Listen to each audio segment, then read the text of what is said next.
Hey, Bacola. As you can see, I have a helper this morning. It's a little tricky business.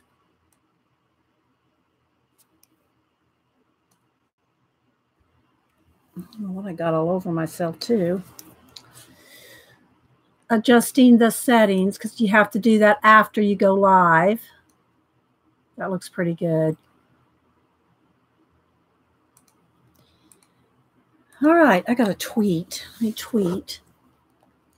How you doing? Can you hear me okay?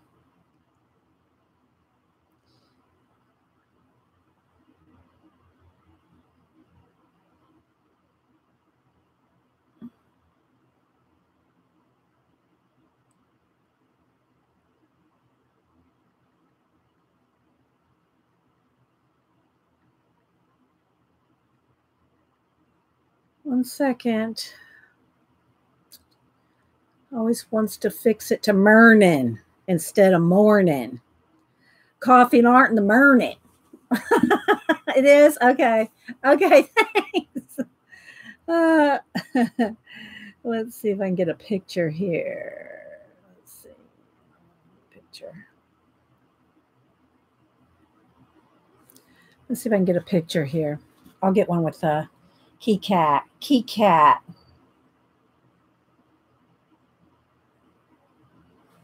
How's everybody doing? Hi, Melody.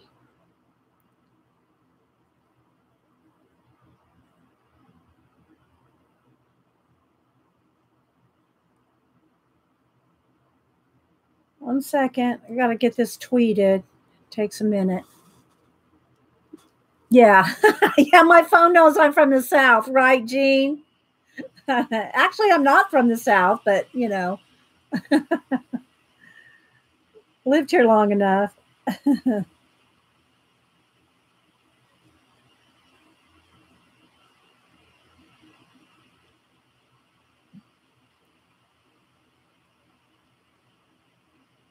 right, let's see. Back to Twitter. I wanted to take a picture, so.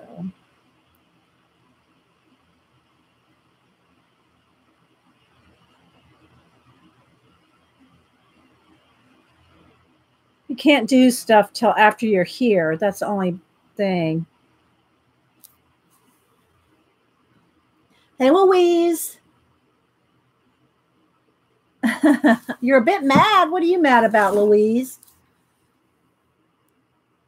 Hey, Faithful. Elizabeth. I'm sure I was tweeting, so I didn't see a lot of the comments. Hi, Barb W. Hey, Beth. I'm sure I'm missing some people. Hey, Julie. Hey, Joyce. It's, yeah, it's, you know, my Fridays are, I consider my Fridays impromptu because I never know pretty much till the morning. So you can see I have a little buddy. He's not even moving. Has he moved since we've been here? Has he? There his ear twitched. Hey, Zelie. Lisa. Okay, Jean.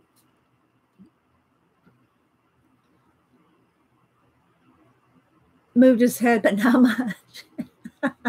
Hey, Abigail. Hi, Ms. Nobody Owens. That's so cute. Thanks, everybody, for stopping in. I'm gonna work on some pan pastels in my Elegant Faces book. Oh, you're gonna bite on Mama? Be nice. Bite nice. Be nice. I thought I know he was so still, right?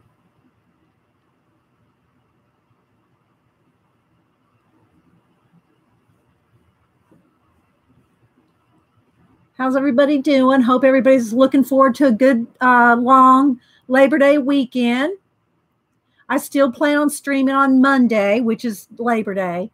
I still plan on streaming on Monday. If we do anything family-wise, it'll be on Sunday. So, no, he's not. You thought he was a plushie? He's going, okay, enough pets. Leave me alone. Leave me alone. You want me to leave you alone? You want any more pets? Night, night. You want to look up? No, be nice. Be nice. It's all right. You're okay. Nice. He doesn't bite it. He's not biting me hard. I play rough with him, though, with the blanket, not my hand, but I wrestle with him. He likes to wrestle. So anytime I start doing that kind of thing, he thinks I'm going to wrestle with him. Hi, Miranda. Hi, Susan. Hi, Bob. I'm sure I'm missing people. Thanks for stopping in. If I'm not careful, he'll take off with my tools. He already took off with my drafting brush, so I don't know where his sister is. She's around here somewhere. She might be in the window. No, I don't know where she went. She was in here earlier. You wrestle with your dog, Abigail? Hey, Scoops.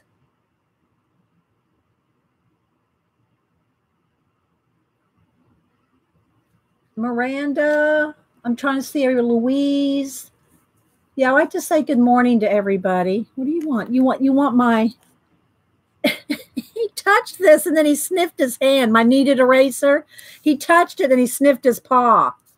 Like, what is that? No, no. You're gonna have to get away from there because you'll unplug me. Okay, you're gonna have to go down now. You'll unplug the computer. Okay. Hi, Kenny, Sharon. I'm sure I'm missing people. Thanks everybody for popping in. Hubster's out doing my errands. Oh, so I could stream. Hey, Scrappin'. Graceland. Thanks, everybody. Welcome. So you're going to not lurk? Okay, well, come on in. I don't mind lurkers. Lurkers are fine. I lurk at other people's channels when I'm so busy I can't chat. When I can't talk, I'm watching. Nothing wrong with that. Feel free. Feel free. Hey, CBC. So we're going to work. I've already started this page with the pan pastels. And I just have my blackboard right here. I'm going to zoom in one.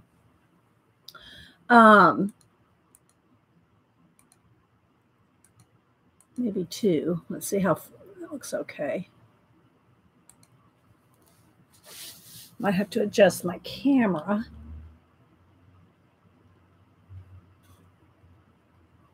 There we go.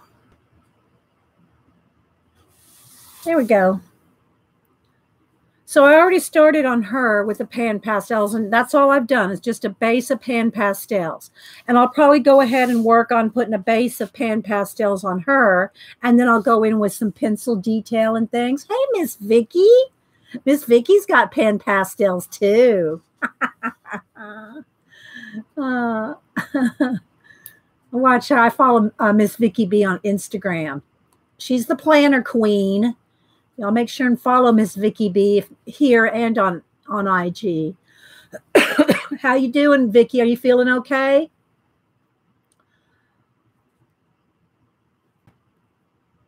I sure do and love them. I put my watercolors away for a little while. I know they're so addictive, aren't they? Now I'm going to say this, and I'm going to message Bernadette and tell her she needs to invent this. All right. All right, you know, Miss Vicky, do you ever use your sponges like for the palette?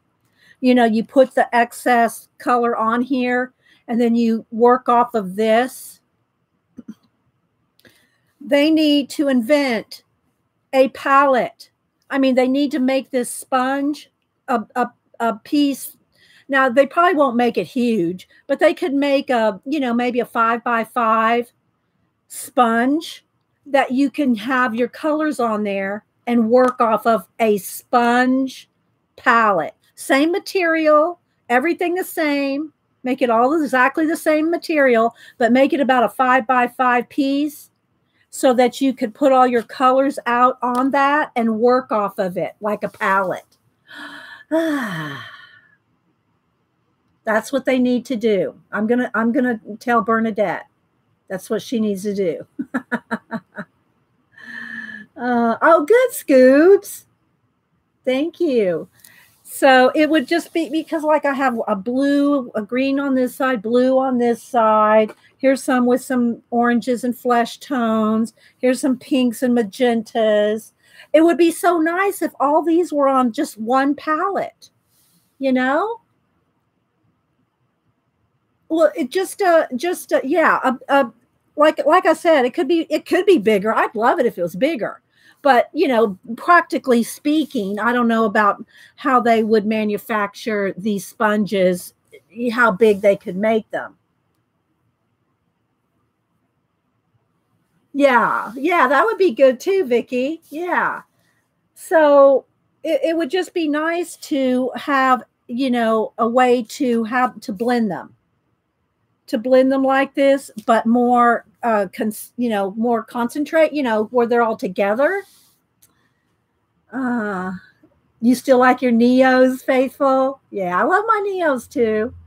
And you know, it is a learning curve with these. No doubt about it. It's a learning curve with pastels.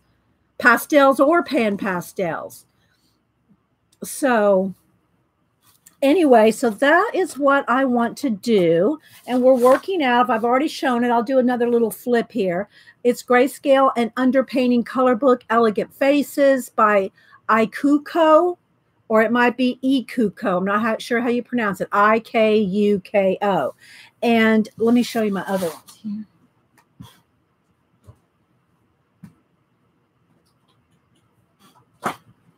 This is the other one that I've worked in, the Japanese girls.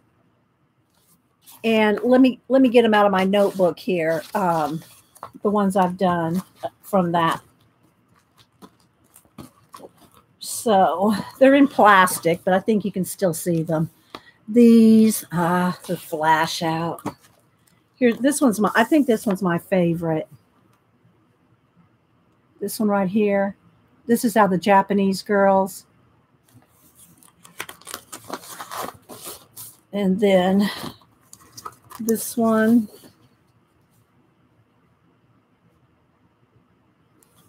I love the little flowers. I love this part right here. And then put that back in there. Come on, go back in there, girl. Girl, go back in there. What's the deal? There we go. And then this one that I did all in red and grays. So these were the ones out of the Japanese girls. And they're pan pastels with the tiny bits done with pencil. And I think there's a little bit of gold in one. So this one's Elegant Faces. Thanks. And hi, Suze. So I'm just going to do a little flip here. Let's see. These are some extra. Those are some extras in the back showing her other books. And that's the one I showed you I did right there. So let's just, I have a fan blowing on it. So it's, and there's two of each. One has a black backing to it. So that if you use markers, the markers don't show through. Now that doesn't mean they won't go through. It's just so the markers don't show on the back, which I don't care because I mount them on black cardstock and put them in my binder. So, you know, oops, I missed one there. So, and I tear these out. I tear them out as I work on them. This is the one I'm working on here. This girl here. Like I said, there's two of each. This, I almost picked this one right there. But since I'm working in the Japanese girls, I thought I'd do some different ones.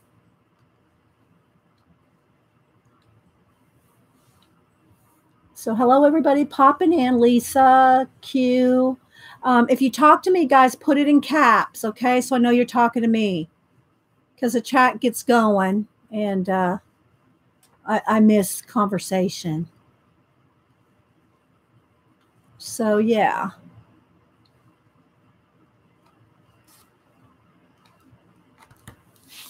There's the...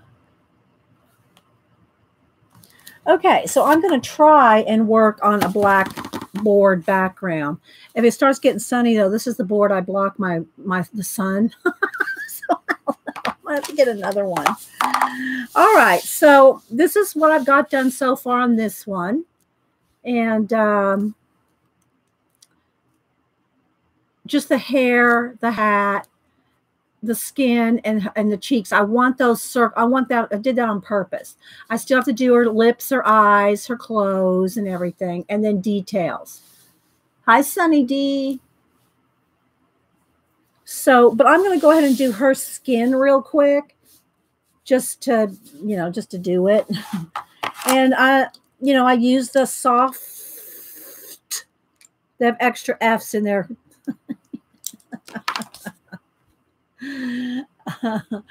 Soft tools, and this is like the same material. These are like the same material that the big sponges are made out of, just smaller. And it is different, guys. It's not just like your regular old makeup sponges. They're much more dense. They're very dense. They almost feel like a little oily. They're different. It's like the Pastels react well on this, and that releases. It doesn't just soak up. It doesn't just, like if you were using a makeup sponge, all the powder or all the pastel would get inside, and it wouldn't come off that easy. However they make these, it comes right off. So it kind of almost sits on top of these sponges, so that when you go to use them, it just comes right off. Hey, Sammy.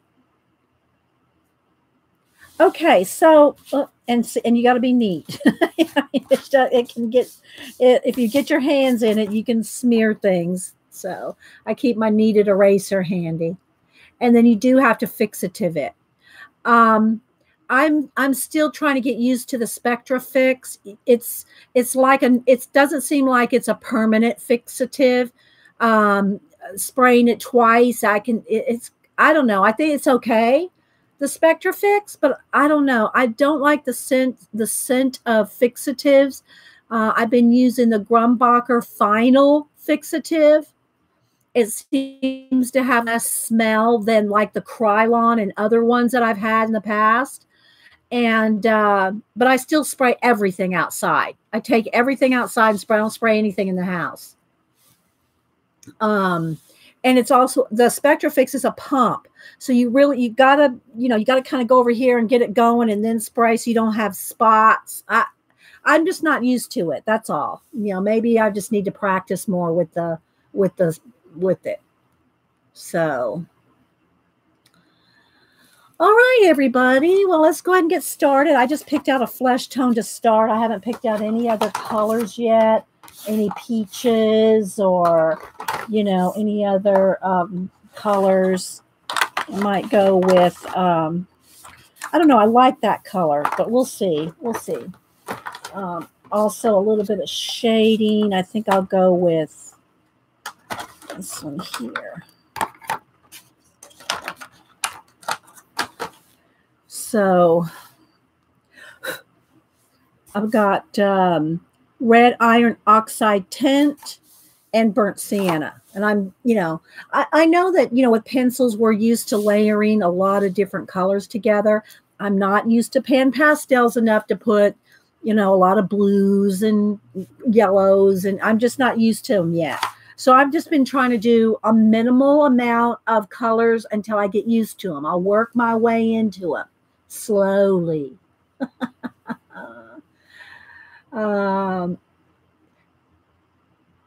Yeah, color pencil over it. That's true, Miss Vicky. But you'd have to make sure you covered it all, every bit of it. And see, when I'm doing the faces, like there's no pencil on that. This is all just pan pastel. So if I did put any pencil, which I probably would around the eyes and around the edges here, I don't feel the need to go all over her whole face. So yeah, but yeah, you're right. When you're pregnant, you don't want to do any sprays around. So for sure. Okay, so I'm going to start with just putting a base of a nice peach color. It's a peach color. It's red iron oxide tint, which it's a peach. It's a peach because the red iron oxide, let me get in here. The main color of the red iron oxide is here they are right here. This is where I took it from. So this is the red iron oxide, then the shade and the dark shade. So the tint has the white in it. So if you have any questions, just ask, but I can't promise you I'm going to be able to answer a lot of pan pastel questions. I'm just putting it straight from the color right now.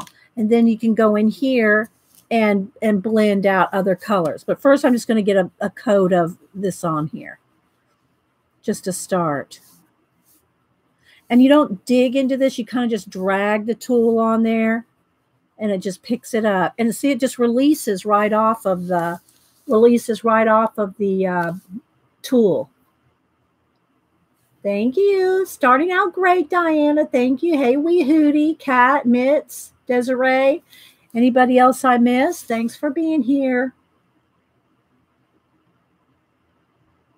You never seen pan pastels before? We've done a little bit on them. I've only had them for what, about probably less than a month. So I'm just kind of working it into the paper, and this is Create Space paper. So it's just, it's kind of just like copy paper, really.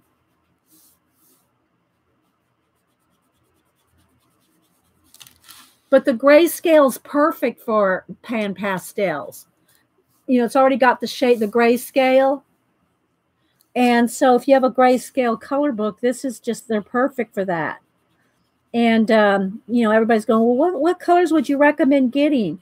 Apparently there are 2 different sets that are sold. And I don't know, Amazon, I know sells them. You can get them probably from Pan Pastel website.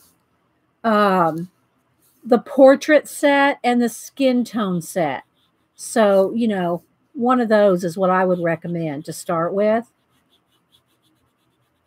Because to me, one of the big benefits of the pan pastels is the skin.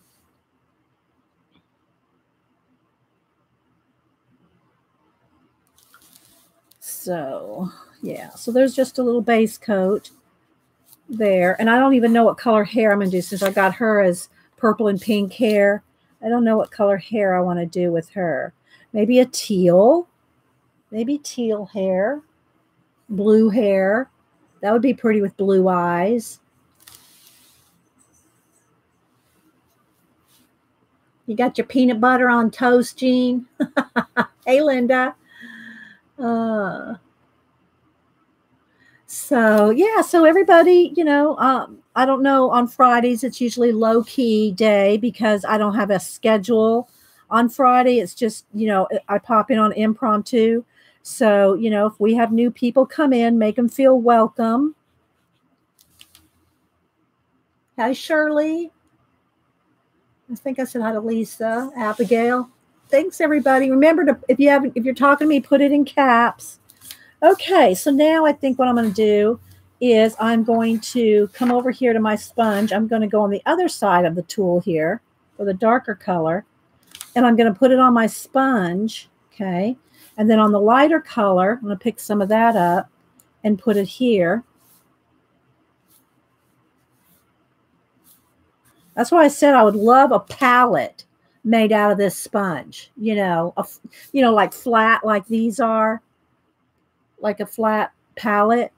like the size of a jelly plate or something to mix your colors on. It would just be nice to do that. Did you use my video as your lullaby? No, I didn't, Jean. I'm behind on so many things. And yeah, no, I didn't. I haven't yet. Probably over the weekend. Hi, Lynn.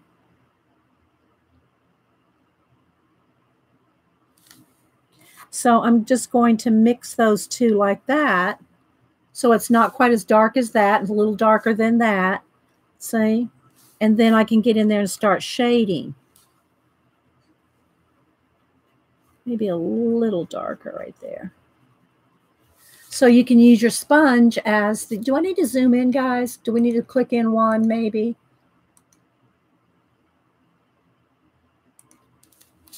I don't want it to get too weird color. Always trying to be welcoming, which equals saying hello 200 times. I know, right? I know. I love my mods are the best. They are the best. They're so welcoming, so friendly, and I just appreciate you guys so much. And I did see Jean. What was it yesterday? I saw. What was it I did see? I didn't watch her show, but I saw that you and Kathy were doing a dual stream. That was kind of cool. Both of y'all, you know, like a hangout. That was cool.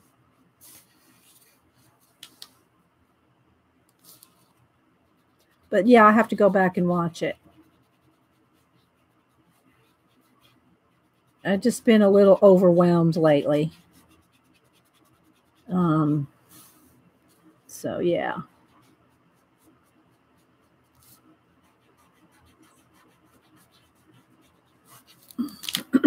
How's that looking? Is it too light, guys, or is that pretty good? Because it looks pretty on point as far as the lighting and color. When I look here and look at the camera, it looks pretty much the same.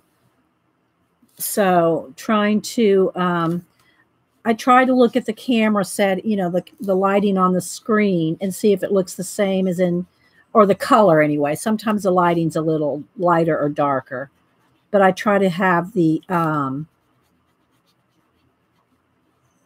try to have it look the same.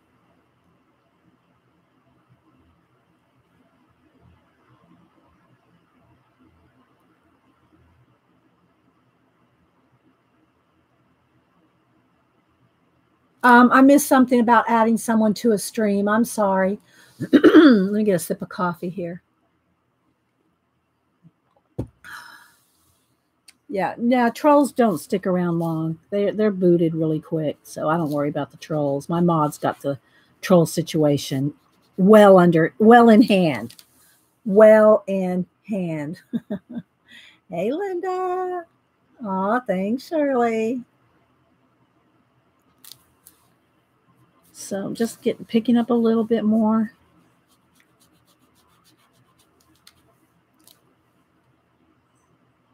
Okay. Oh, feel better, Melody. It's late for you, so for sure, time for you to get some rest. All right. So it's like a first layer.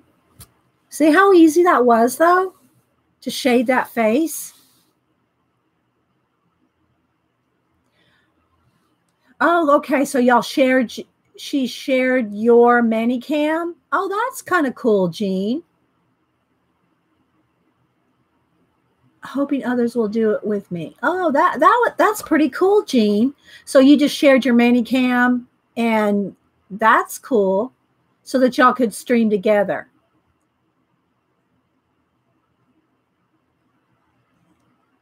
You think she'd be a spooky Halloween girl? Faithful? I don't know. I don't really see that. Not this girl. Maybe. I mean, this could be, you know, black and, you know, blue or purple. The app on the phone is free, so anyone can do it who puts Manicam on the phone. So you have to stream from your phone, Jean? Yeah, I don't know about streaming from my phone. Meh. Can't I, like, couldn't I join you on your Manicam on my laptop and my camera like I'm doing now?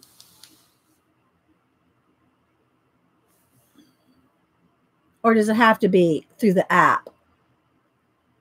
Okay, so let's go ahead and get don't want to add a little bit more pink to her now. Let's maybe, I don't want too much purple. What color do I want? Do I want a little pink or a little more red?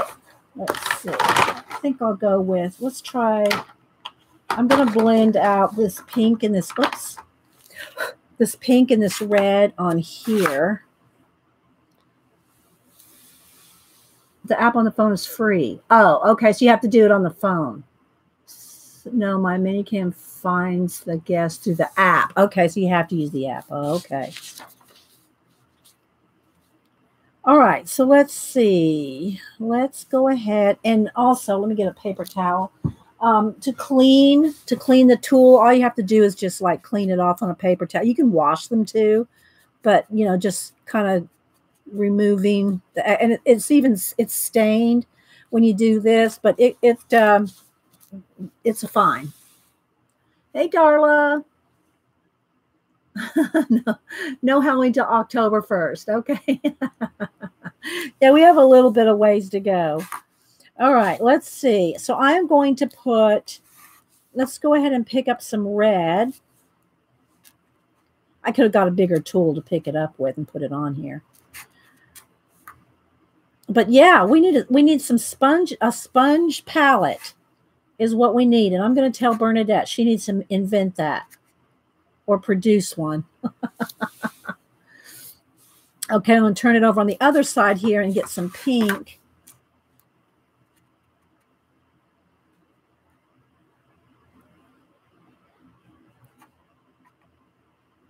So I got the two colors and then I can kind of blend them. See? Isn't that cool?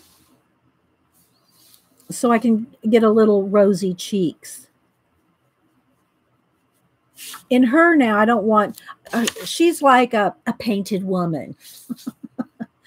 This little girl's just going to have rosy cheeks.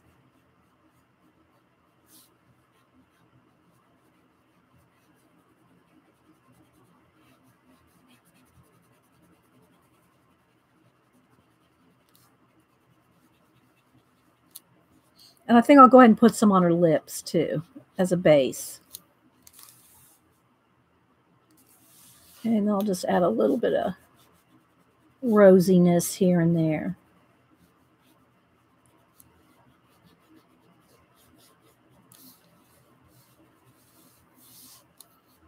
Maybe just a little at her brows.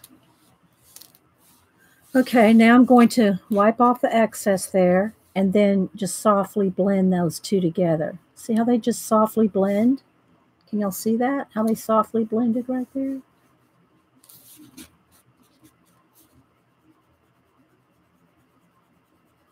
It's a very light touch. Okay, now I'm going to go back to the peach, just a little bit more of the peach here.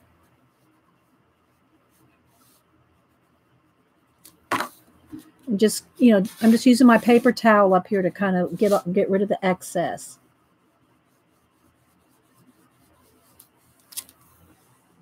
Very soft. Yeah. Let's get Bernadette right on that, huh? So I'm going to just start with that. I'm liking that as a base. Let's put just maybe a little bit of the red, just a little bit in her ear there. Don't want to get too much under her eye.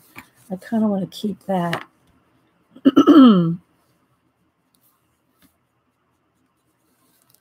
And remember, guys, I'm new at this. I'm new at the pan pastels. If y'all want to see somebody that really rocks the pan pastels, Sheldine, who she streams on the Pan Pastel YouTube channel, and she also has her own Sheldine's Fine Art, I think. She has her own channel, and she does pastel and pencil. Yeah. And I'm really taking my time too, Louise, and look how fast that came together, right? So now here's the other benefit of a pan pastel, the erasability aspect. So I really don't need to erase much here. Let's do on her lip. Okay, let me get my electric eraser here. I have two different ones, which either one works fine. This one, the AF matte one, comes in a little bag with extra little tips and all that. The Derwent one is, you can get this at any, craft store with replacements too, but they're interchangeable. So if you have the little plastic converter, they're both the same size, base or whatever. They both have the same, you can interchange the metal and the plastic holder.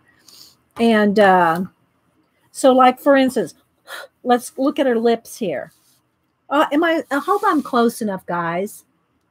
So I'm going to just remove pastel from the middle of her lip here, where the highlight would be, like, see?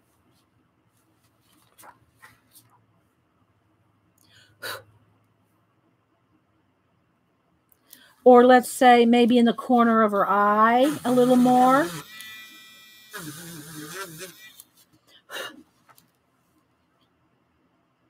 Anywhere. I mean, and you don't have to have an electric. You can have, let me put the lid back on this.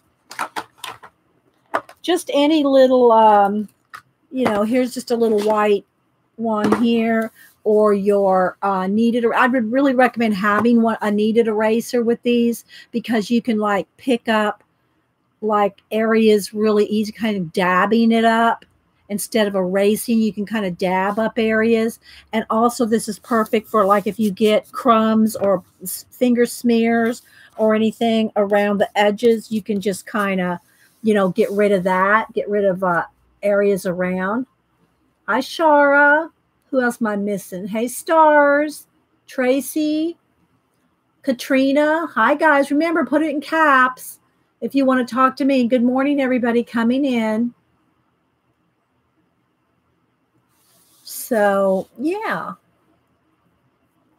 All right, let's see. Now, did I decide if I want to do, like, right along her face there, I got a little extra. You can just, it's so easy to erase. All right, let's see. I think, do I want blue hair? I think I want blue hair. Like, do I want teal or more on the indigo kind of colors? These colors, I think I'll go with the brighter. I still like this color here. I think I've done some other hair that color too. I don't remember, but we'll go with that. And then I have a sponge. It's not the same blue, but I can get an area to blend if I need to. All right, so now I'm going to pick a little bigger tool here. Let me just make sure it's cleaned off. And you can also turn these over. If it starts getting, they do eventually wear out, This one wears out the quickest because it's the thinnest. It's got the smallest tip, and this one wears out the easiest. But let's just say this one starts wearing out, then just take it off and turn it over and use this side. So it's like you can use it twice. I tried using the pan pastels on the matte paper, on the pastel matte paper. That's very rough. And it's just that I'm not good enough at the pan pastels yet, I don't think. But they wear down the tools so fast because the paper is so rough. It just wears the tools down. So if I'm going to do a drawing, an animal, a flower, whatever, like I did the hydrangea, I did it on a piece of cardstock from my scrapbooking paper cardstock. It's a smooth colored paper, and it worked fine for my hydrangeas, and it's smooth and it doesn't wear down the tools because, thank you, Lynn. And good morning, by the way. Lynn just put Sheldean's channel in there for me. Thank you. It doesn't wear down the tools like the matte paper. The matte paper is very nice. I think it's really made, I think, for real pastels, like pastel sticks, pencils, the heavier pastel where you can just grind it into the paper, and not, and using you could use your put the lid back on this. Your I know I got one in here somewhere. Did I take it out? What do I do with it? What do I do with one? Here's one. Your stumps, your paper stumps, or your tortillions. When this is what you use with real pastel. You can use this with pencil and graphite and other things too. But if you're using like chalk pastels, stick pastels, that kind of thing, where this will not wear down. Well, it wears down, but it's not like these sponges, right? It's not going to wear down like the sponges. So, yeah, the paper does matter. Yeah. For the tools. Now, you can use your pan pastels on that matte paper, but it wears your tools out. So if I'm going to do my pan pastels, I'm just going to do it on my cardstock, colored cardstock. I've got literally thousands of sheets of colored cardstock from scrapbooking days. I did my hydrangeas on that one time. And it worked fine. Now, other pastel people might go, oh, no, it's not the same. And it might not be the same for them because they're used to doing whatever they're doing with their pastels. But I'm just learning the pan pastels. And I'm making it easy on myself.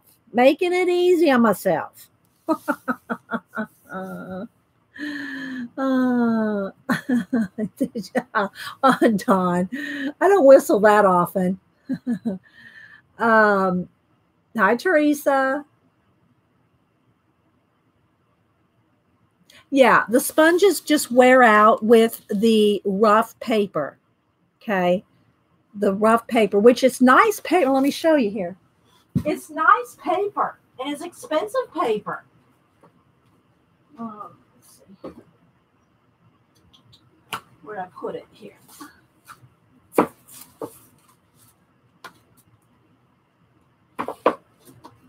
This pastel matte paper, it's really, really nice paper.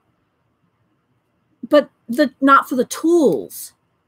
And this stack comes with these. So what it is the paper, and each paper has a wax paper in between.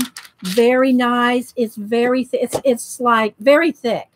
It's whatever's beyond 110 weight. It's very, very thick. It's like the paper mounted to hard board, right? So it's beautiful paper. It tears up the tools. So I'll have to use it for something else, or I don't know. But it's great paper. Nothing wrong with the paper, but it eats the tools. I don't know if that pastel matte paper it's just made for pastels, not pan pastels, right? Uh-oh, I gotta be careful here. I'm gonna get my tools all over my girl. So thanks, Lynn. Okay, so now let's go. I was going to do her hair. So I'm going to start with, this is turquoise shade. Okay, so I'm going to start with turquoise shade. I cleaned off the tool pretty well. Let's get it. I don't want any purple in this one. So I'm just going to pick up. See, just pick it up like that. And I'm going to start in the shadows. And the thing about it is, guys, is you can erase. So if you like, oh, I wanted a highlight there or whatever, you just erase it out. It's just really fun. Patty found. Is that watercolor? I know that everybody was talking about black watercolor paper. I don't know. For the, I guess for the shimmery paints, Lynn, the black watercolor paper for shimmers. Is that right, Jean or Lynn, whoever? I know a lot of the girls have got some new watercolors. I didn't get them. I got twinkling H2Os. But I think that's what they're talking about, that black paper. It's drawing paper. See, I have black cardstock. I don't know what the difference is between that and my black cardstock that I buy at Hobby Lobby in a pack of 50 for always on sale. $4, $3, you know. How does the watercolor work on that paper? If it for shimmer, is it for the shimmering? Canson makes a black drawing paper. Oh, okay. I've seen the black a sketchbook advertised. I have these here. I have this one. I have this Dilutions black one. I have this one. This black. Here's a blank page. I have this one. But I really can't tell the difference much between it and the stack of black paper that I buy. Buy this in stacks of 50. I don't know what the difference is as far as drawing on it, drawing paper. I don't know. Now there's some black pastels papers that are textured, but I have textured scrapbook paper. Wanted it for the shimmer for swatching. Okay, Lynn, that's what I thought. Okay, yeah, for her swatch book for her watercolor, but the watercolors have to be the shimmery kind, right? The black paper. I mean, you're not going to see watercolor on black paper unless it's a shimmery. So I don't know. I haven't watched Patty's show, so I'm not sure. I'll have to peruse it.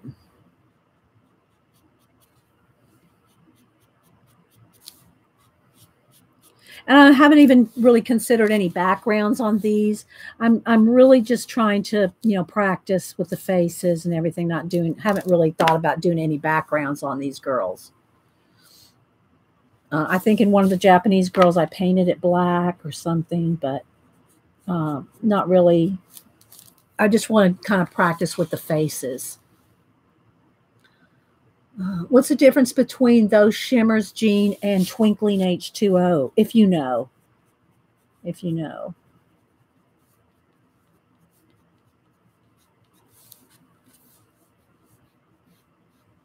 I'm just building it up here. And again now, guys, this needs to be fixative. I can smear this. Look. See? I didn't want to get any right there. That's okay.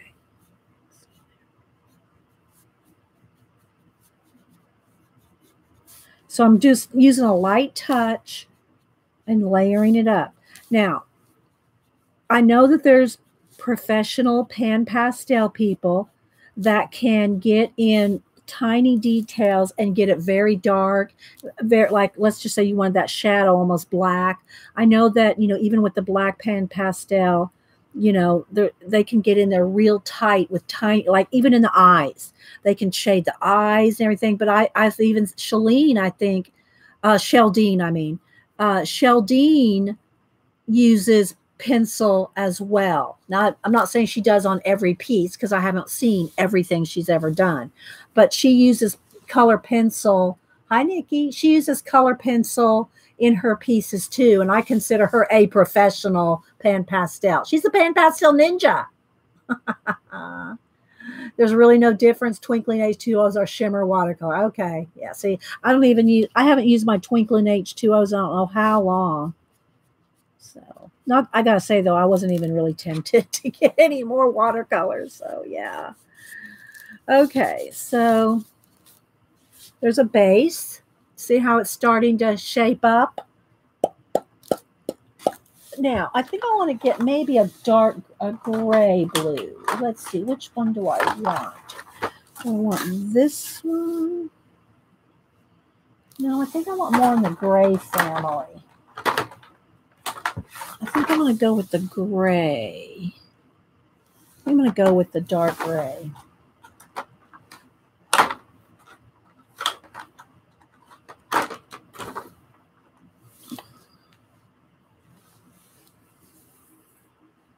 Hi, Hope.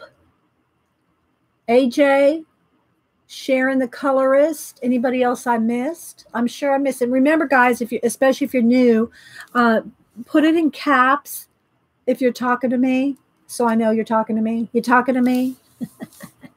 All right, so I'm going to just get a little bit of the on the tip there of the dark, and I'm just going to get in some of the dark, and then I can go back over here on one of the sponges and like do this. Put the dark.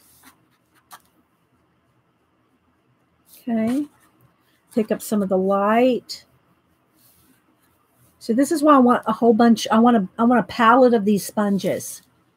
Thank you, Miranda. I want a palette of these. I want, like a 5. I'd like a big one, like 8.5 by 11 or something, but I'd settle for a 5 by 5 sponge, like, thin like this to blend on.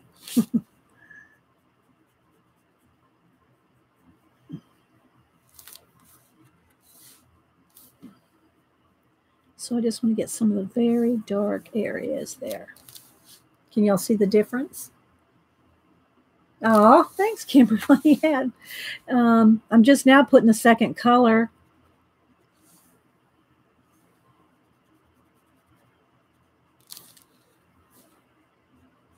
Real dark in there. And real dark. And there's not a lot of dust up. You get a little bit of, not much though. Where you have to be careful of any kind of dust up as when you erase, because when you erase, you're kind of peeling it up, and so then you can have some dust up from the erasing and or the paper, from the paper.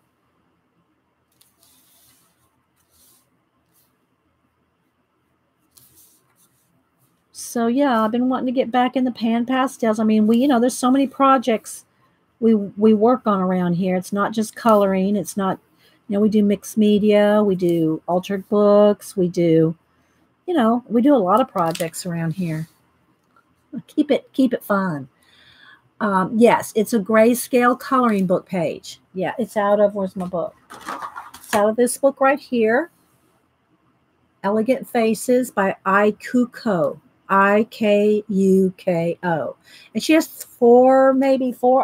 I think I have 3 of the books, but she has a mermaid one, I think, and she's got a couple others. She got about 5 books.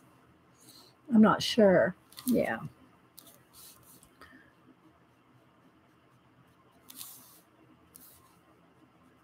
And I'm using kind of a big tool here. I could get a smaller tool to get in some of these little areas here, but I'm really not going for a lot of fine detail yet. I'm just trying to get the shading going. But it's just quick, It's just so fast to get the shading going on the piece. Then you can go back in with your color pencils and get more detail. Yeah, you got to put it on your list, Joycey. It's a good book. And by the way, I have some Mary Engelbright pages coming to you that we talked, when you mentioned it a week or so ago. So, yeah. See if you like it, then you can find the book at Barnes & Noble, I think. I think it's at Barnes & Noble, but it's in the children's section. I don't understand that. But, I understand it, but it needs to be in where all the other color books are. So I'm just kind of flicking it out there. Blending out the edges. Doesn't it look good? Doesn't it look pretty? Hi, Tracy. All right, now I'm going to go back over here to more of the teal color, and I'm just going to kind of add a little bit on top and kind of on the edges. Just kind of feather it out.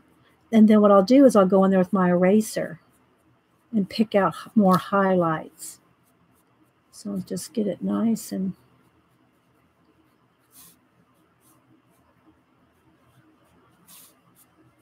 blendy.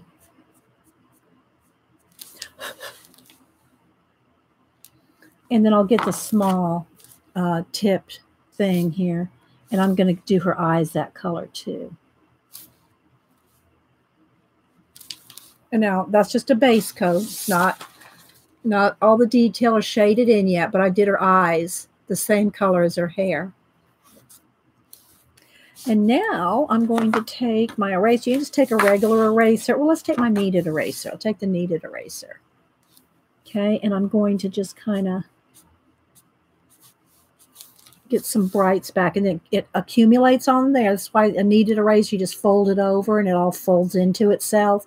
That's kind of like a magic of a kneaded eraser, because like, where does that go? I mean, eventually these get hard and darker, but for the longest time, they'll hold a lot of graphite.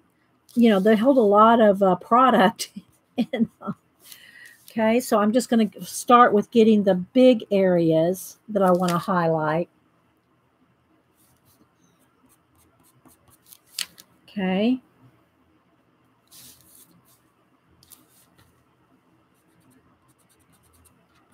Now, you can't do this step after you fixative it. I use a final fixative. I don't use the workable fixatives. I don't know how much you could erase with the workable fixative, but it smells too bad for me. So I just have the Grumbacher final fixative. And after you spray it, you can't do this. So don't spray it till you've got all whatever light erases you want. Or if you get it around here, like if you get any pan pastel over here and you spray it and you go, oh, well, I'll just erase that later. It won't work. You got, make sure it's all clean as can be. Make sure it's all clean and nothing's around, because once you fix it, it's fixatived, right? Hi, Tina.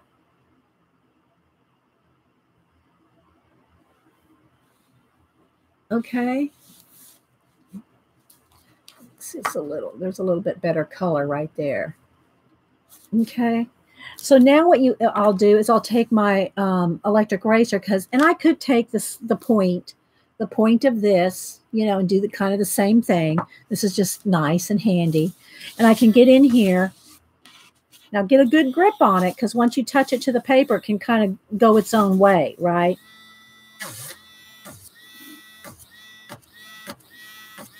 Oops, I need a little bit less product right there. Okay, and you can see how it gets dirty. I have my black paper to the side here, and I'll just run it over that, run it over and erase on a scratch paper, if you will. Okay.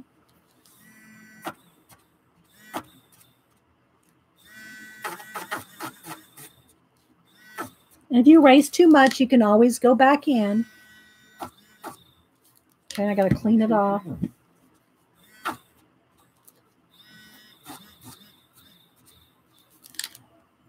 See how you can get those little finer hairs in there? And you can also go in there with, Posca, pencils, other things. I'm just kind of showing you a few of the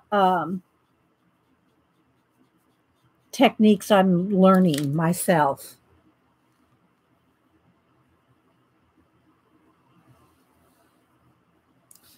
Okay. I'm going to clean this tip off again over here on the side. Okay.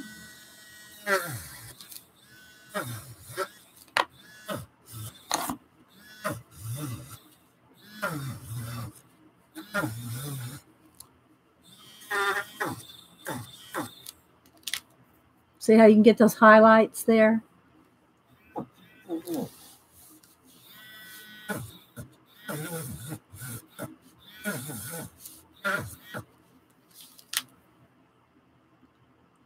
And then, if you get it someplace it's too light, go back in there and just kind of blend it back in.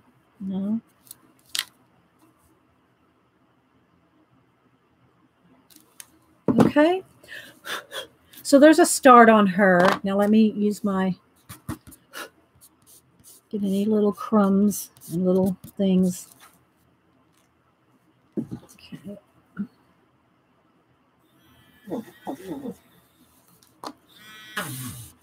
So what's everybody doing this weekend? If you're celebrating Labor Day and got family plans or picnics or whatnot, what are y'all doing for the Labor Day weekend? We also have Dragon Con in town. And I think there's a baseball game. I don't know. I think they're expecting 70,000 people in downtown Atlanta this weekend with Dragon Con, baseball. There's other things going on too. I don't remember what all is going on. But it's going to be jam-packed. Cleaning your crap room. Susan. So we're getting there.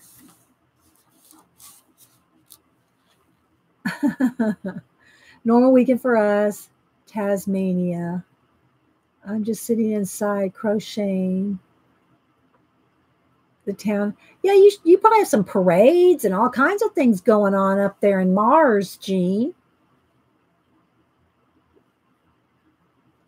Oh, you're working on the girl from Bella Futura with the wolf? The girl I did, the dark-skinned girl with the wolf, Shirley? Yeah, I love that piece.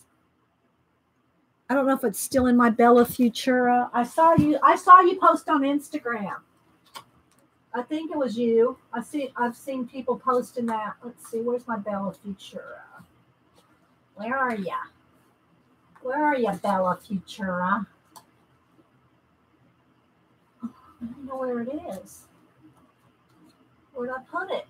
Can't find it on the shelf. Well, I don't know what I did with it. It must be shoved in here somewhere. Well, I can't find it right now, but yeah. That's one of my favorite ones too. I love that one with the wolf. Oh, well, good, Sharis. You're going to be having birthday parties for your youngest of 3 turns 21. Sharon will be swatching more color pencils. Miss Nobody's going to pig out at the park. You're going to be working on the weekend, Julie. Yeah. Lynn is the first college football game, local tonight.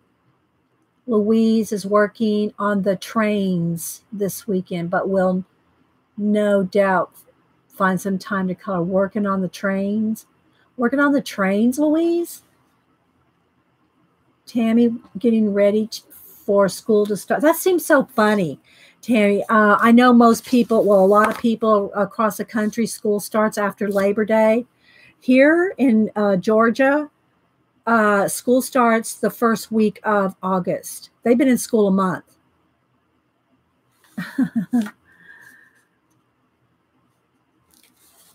Okay, so let's see.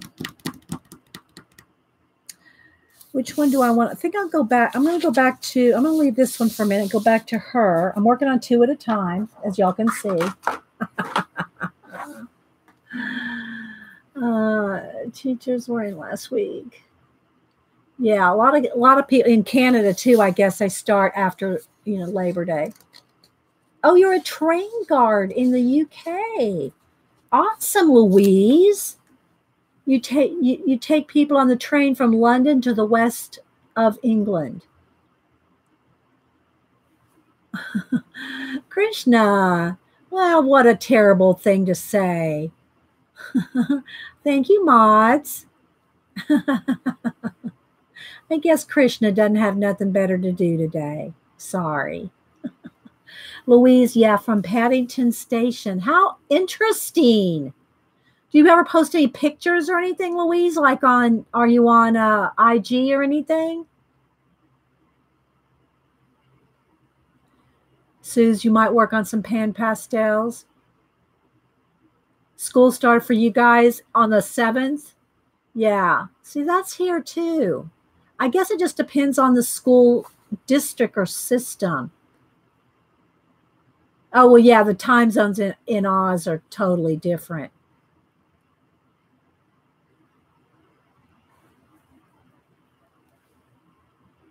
Hi, Joy. Anybody else? Okay, so let's get back to work here. I'm going to go back in here with some of this. I think this is the color. If not, it's close. Yeah, this is a color that I was using on this hair here with the purple and this blue.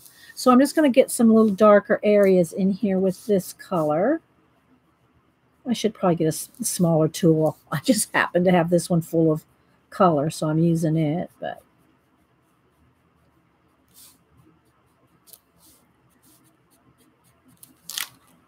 just add a little more dark to it. Hi, Eileen. How you doing, ETEE? Just working on some pan pastels today. Little impromptu. Hubster's actually running all my errands so I can stream. I don't know. It was kind of a stressful week, so I'm just chilling today with a little bit of a little impromptu. Is it getting too bright? Let's maybe put it.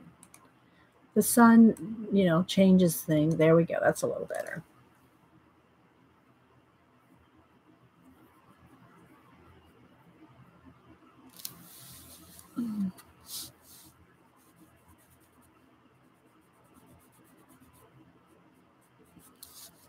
See, doesn't that look good? I mean, it's just so blendy. It's just so blendy.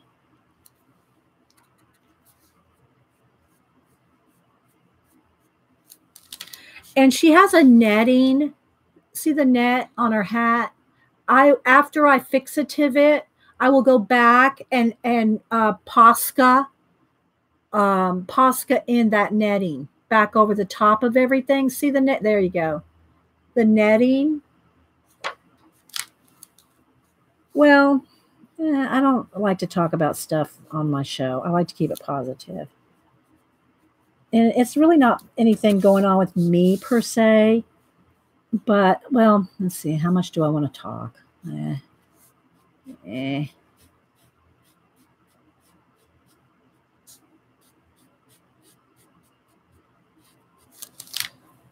that look cool? I love that. I need to get out the purple color. The magenta color that I'm using for this color here.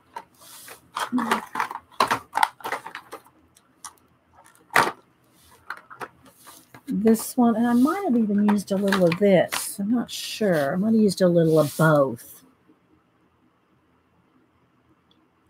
All right, let me clean the blue off. And I'm just up here on a paper towel. I don't know if it's showing on camera, but I'm just cleaning it off on the paper towel.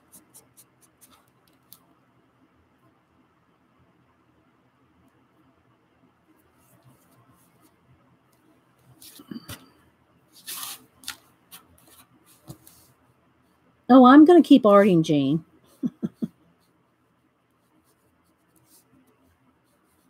I like to keep my show positive. I do like to keep it positive. Yeah, like that color. There we go.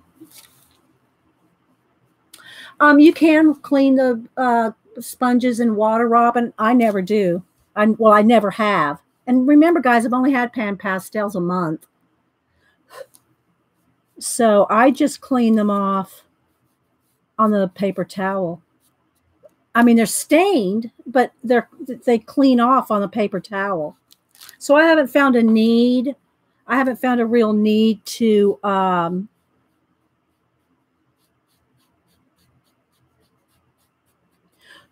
wash them yet.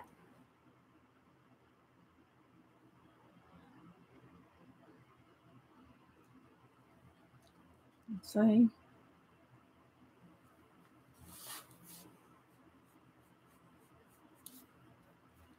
I'll just say this, guys, and I'm not fussing at anybody, and I don't want anybody to feel that they can't message me or email me or talk to me or whatever.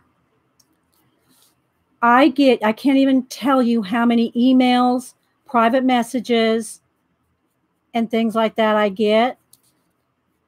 Yesterday, I got 6 health people telling me about their health issues. And again, I don't mind. It's not that I mind talking to y'all, private message, but I got 6 messages before 9 o'clock in the morning. And I don't mind. I mean, I understand people are, you know, I'm talking to people and I'm helping people and stuff. Here's where I have the stress. When people get mad when I don't answer them right away. When people think, oh, well, now you have 20,000 followers. You don't have time to answer my message. That stresses me out. I'm only one person, guys. And when you're getting 10 messages every hour, private messages, emails, comments, and people think you're dissing them just because, oh, you have so many followers now, you don't have time for me. That really kind of hurts my feelings, to tell you the truth. It really does. When it has nothing to do with that, it's, you know, guys, I do a lot of streaming. I spend a lot of time doing projects and being with you guys, but it's not all I do. It's not all I do. Yeah, I know, Susie, you say ignore the negativity, but and they're not, everybody's nice. It's not that they're these, I'm not talking about trolls. I'm talking about people that we all know. I'm not talking about trolls and negativity at all. Nobody's saying being really negative, but people get their feelings hurt very easily these days. And, you know, and when you can't be everybody's, and I'm not a doctor, I'm not a psychiatrist. I can't give you medical advice. And I say you in a general you. I can listen to you and try to, you know, encourage you and stuff. But I also I can't be just answering messages 24/7. You know, I can't, I'm only one person. And when you know, you get 10, 20, 30 messages a day, it's not that many every single day, but like yesterday, I had 6 before 9 a.m. You know, and you know, I don't want to be mean to people. I don't want to be, you know, I'm not trying to ignore people. And when I'm kind of and I don't say curse like in cursing, terse is when I'm kind of like short with people. Look, I can't talk right now. I'm doing XYZ, and people get their feelings hurt because I'm not taking the time. Because I'm not taking the time to, I know it's not fair. But I think what it is people don't realize, and that's why I decided to say something this morning. I wasn't going to, but I wanted to just to address it, because I don't want people now to think, oh, well, I can't message Dede. I don't mean that. But what I do mean is, if I don't get back with you immediately, like in a minute, don't get mad at me. You know, don't get mad at me. And because I can't answer your private message in a minute, you know. And so that's why I'm saying it like this, like right now. I don't like drama. I don't do drama. I do not do drama online. I've been online in chats and all that for going on 30 years. Trust me, this ain't my first rodeo. But being able to message people immediately and expect a response, and then just say, you know, well, you just now that you have so many followers, you don't have time for us, you know. But again, I don't want to hurt people to think that I don't care about them, that I don't want to listen to them or be their friend or whatever. But I'm only one person. I'm only one person. Yeah, I know, Joan. I know. And again, you know, I wasn't even going to say anything, because then it sounds like, you know, oh, you're complaining because you got so many friends. It's not like that. Oh, so anyway, I just wanted to say, The reason I'm saying this is if I don't get back to you when you message me, like in 5 minutes, you know, don't be dissing on me for and saying, well, you're just, you know, now you've got so many followers, you don't have time. That kind of attitude. Trying to make me, and what it is, it's trying to make me feel guilty for not answering your personal email or your personal message immediately. That's all it is. You know, it's just like trying to make you feel guilty. And I don't do that. I don't play those reindeer games. Oh, so anyway, you know, and I just wanted to share that with you guys that, you know, I love you guys and I love talking to y'all and chatting with you, but I just can't do so much. And, you know, it's just, you know, there's not enough hours in the day. Okay. So there we go. Okay, so let me get a egg timer. Egg timer, Joycey? I'm sorry, I don't follow the egg timer. I'm sorry. Egg timer? You put it in caps. So did I miss something? Yeah. But you get to go home. You get to go home, Julie. Mine follow me everywhere I go.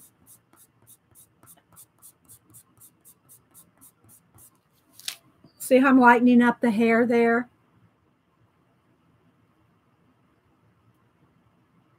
Thank you, Miss Nobody. And you know, guys, I really don't want to sound, you know, like I'm, you know, that's just like when people bring up tragedies here. I say, look, we're not going to talk about the tragedies here. And people think, oh, well, she's just so cold. She doesn't want to talk about XYZ tragedy. No, you're right. I don't. It's not the place. This is not where I talk tragedies. You know, I'll use Barb's drama-free. And speaking of Barb, I think Barb streams today. I haven't heard for a fact, but I think I think Barb streams today at 2 Eastern. Barb Owen. It's the first, is it? No, wait, this is not the first Friday of the month. It's not September yet. Maybe she's not streaming. Don't quote me on that. I'm not sure if she's streaming today or not. Next Friday. Thanks, Lynn. Not today. Okay, next Friday. Okay, so y'all make sure and go follow Barb Owen over on. She's my drama-free Friday friend. Janet's going to stream today? Okay, Eileen. So, okay, I need a little bit of that purple back in right in here. That little curl. There we go. I'm just trying to pick out highlights now.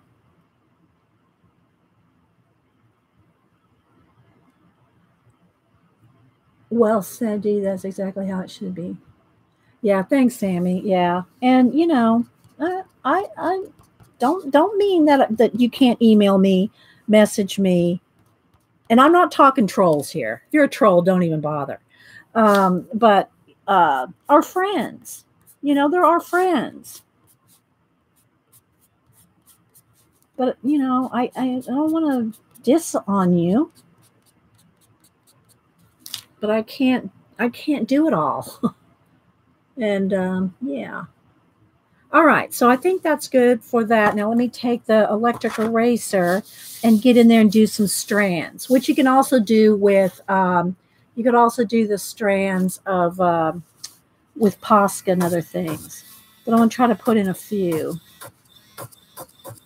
And I'm not saying this to generate sympathy or anything like that. I'm just, you know, throwing it out there, what's going on.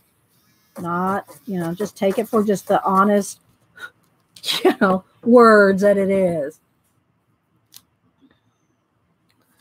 Okay.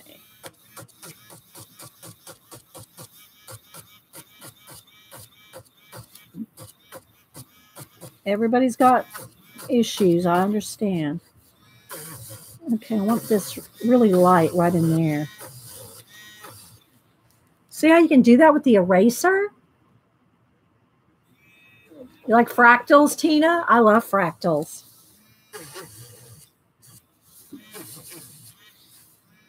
Okay, I'm going to get a few extra highlights on the curls. This one needs a little bit more purple. I'm just I'm taking my time and getting in there. I'm learning it to myself too. Hey, Jen, reading with Pogs. Hope everybody's having a good weekend or start of a good weekend. I plan to, and I know the family's going to be doing some stuff on Sunday. We'll see, depending. I think the weather's supposed to be nice on Sunday, but I really don't want to go through Atlanta with Dragon Con and everything else going here. I think my niece, I don't know if she's going to Dragon Con or not. I thought Dragon Con, now this is just me, this snuck up on me this year, because I thought Dragon Con has always been Halloween weekend. Let me look it up. Let me see Dragon Con 2017. For some reason, I thought it's always been Halloween weekend. Does it seem? Oh, yeah, they go a long way. And even Sheldine, I think, I'm pretty sure because I don't follow that many Pan Pastel. She said they'll last forever. She said she's done complete black backgrounds. I think it was her. I'm almost positive. Over and over, and she hadn't hardly used, a half a pan. They last.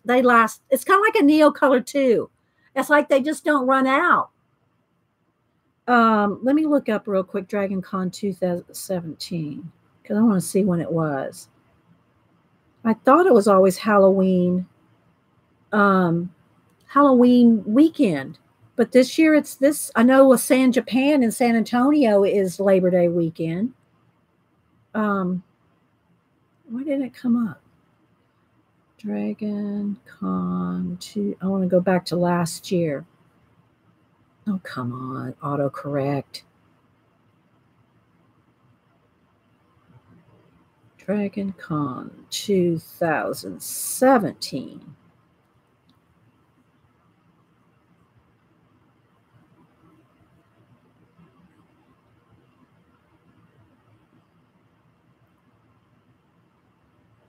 No, I guess it was Labor Day weekend last year. For some reason, I was thinking it was.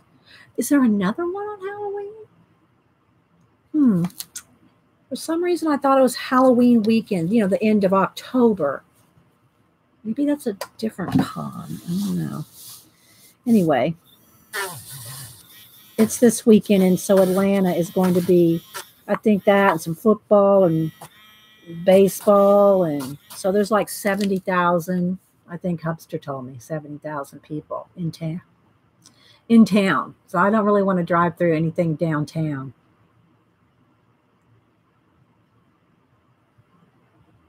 All the time, Tina. We all add stuff to the Amazon cart that we don't buy. And you can always just put it on save for later. And most time I found that it's still there. Not always. Sometimes it sells out and then you don't get it. But,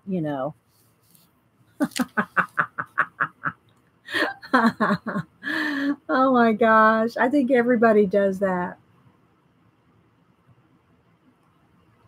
I don't really celebrate Halloween, but I'll do some, pumpkin decorating. I do my masks or my, painted masks or pumpkins, collage, mixed media.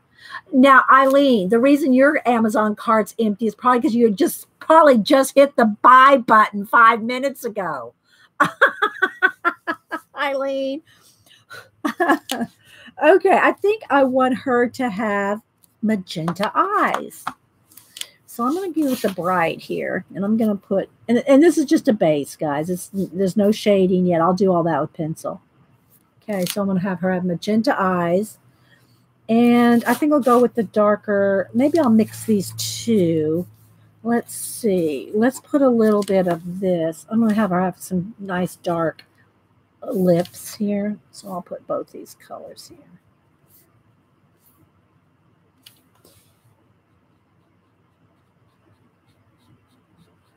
She's kind of like she's like my painted girl, painted woman.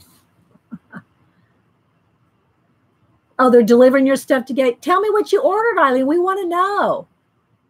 Right, Jean? She already hit the buy button. So what do you have coming, Eileen? Inquiring minds want to know. I want her cheeks to be really like little circles. It just kind of, she kind of reminds me of, you know, I don't know, like, I don't know.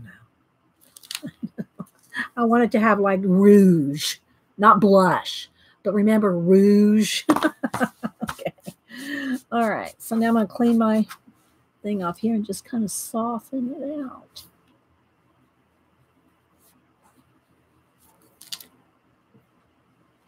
I want her to have like heavy makeup.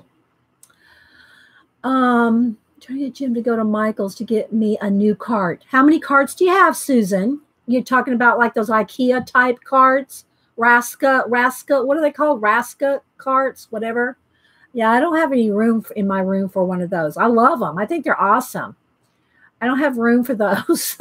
I already have all those other plastic towers, you know, so I don't have room for one, but they are cool.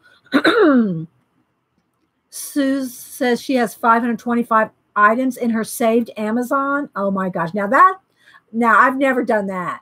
I think you get a record for that, Suze. Eileen has makeup brushes that Xander showed and the watercolor books I showed. Oops. They are good books. I never feel guilty buying books, ever. I will buy a book in a heartbeat. I'll buy a book. Yeah, because, you know, I love me some books. Oh, yeah. So you already have, I thought you already had a couple of those cards, Susan. There's Suze and Susan.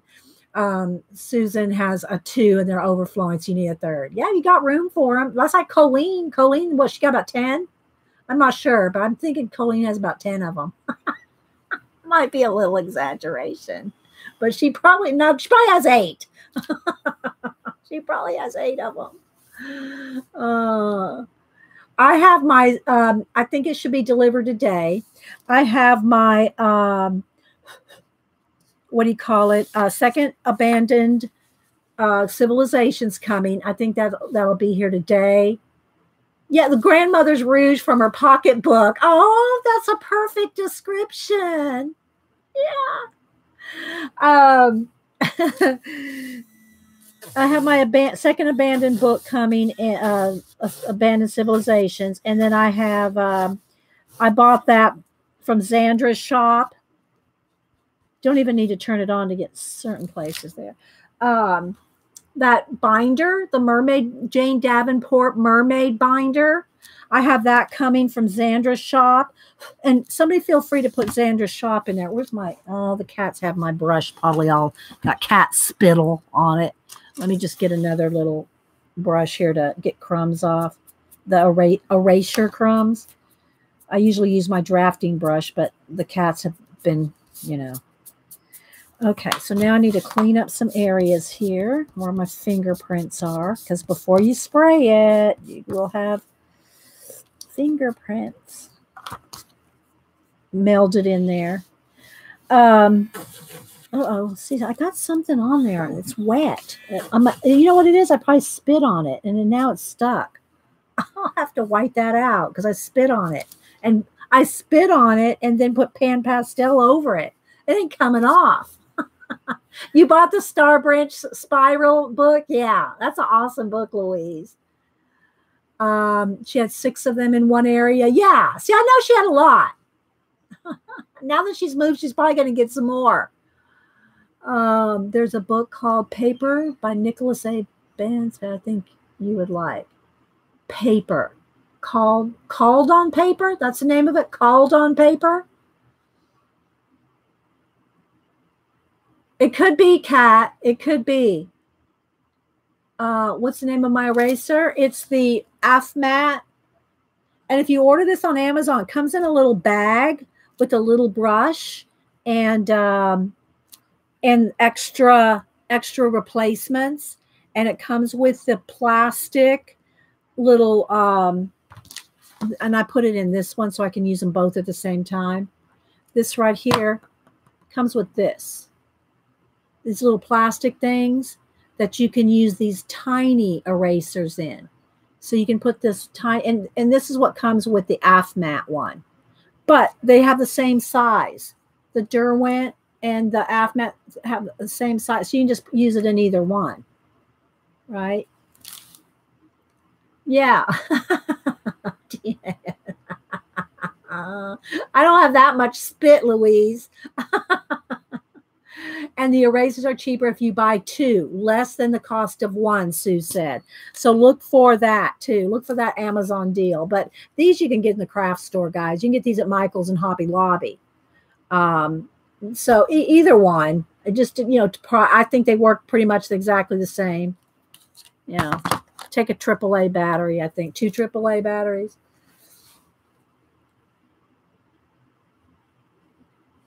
Okay, so.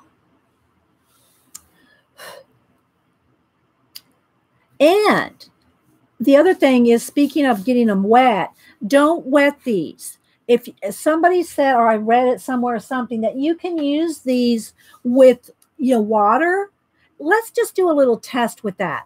Now, that being said, don't put water in the pan pastels.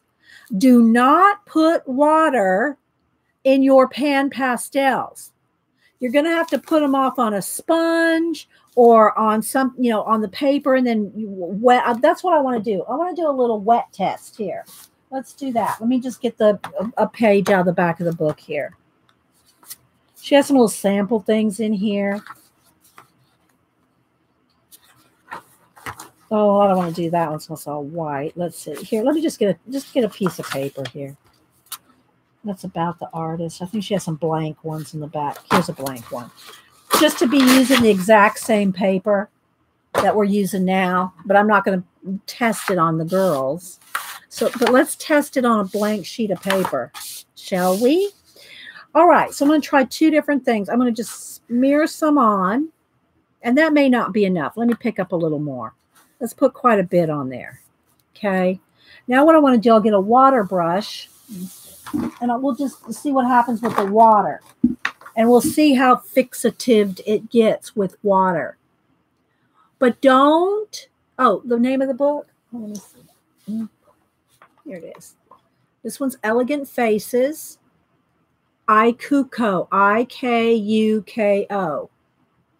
I'm not sure if that's how you pronounce it, but I don't know, Eileen, but don't put water in them. I think you can ruin them. Okay. All right. So now I'm going to smear it out here on the test. Let's see how much water. Let me squeeze a little more out there. I'm going to try to cover this whole thing.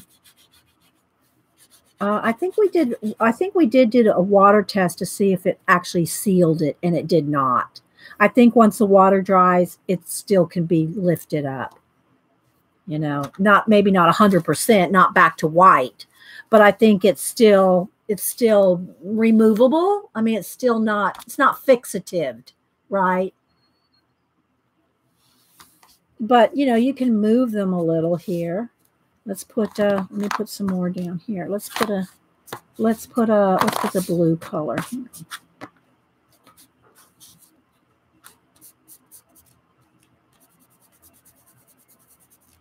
Okay. And I don't know how well you can pick them up and move them to another spot. Okay, so like let's pick some up.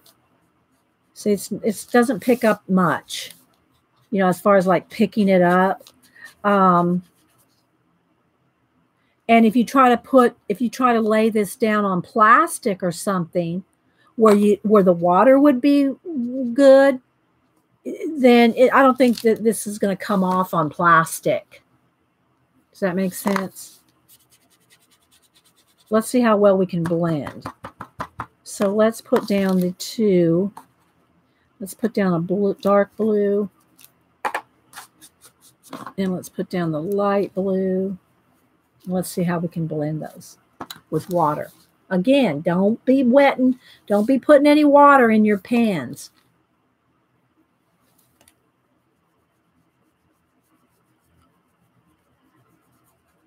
See, it still wants to be powdery.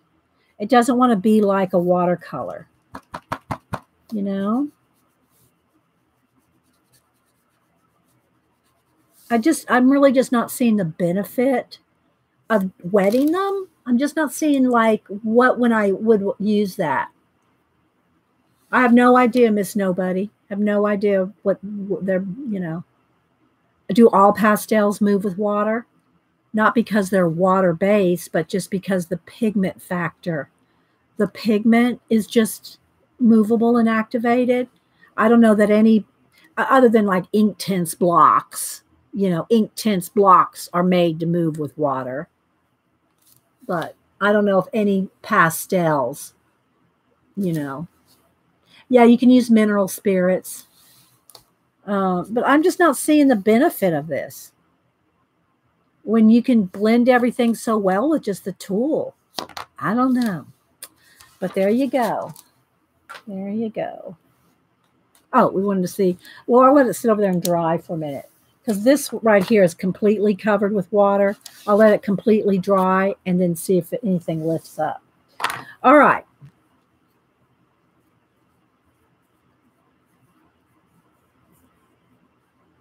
Yeah, you can blend with your finger. It'll blend with your finger because it's powder.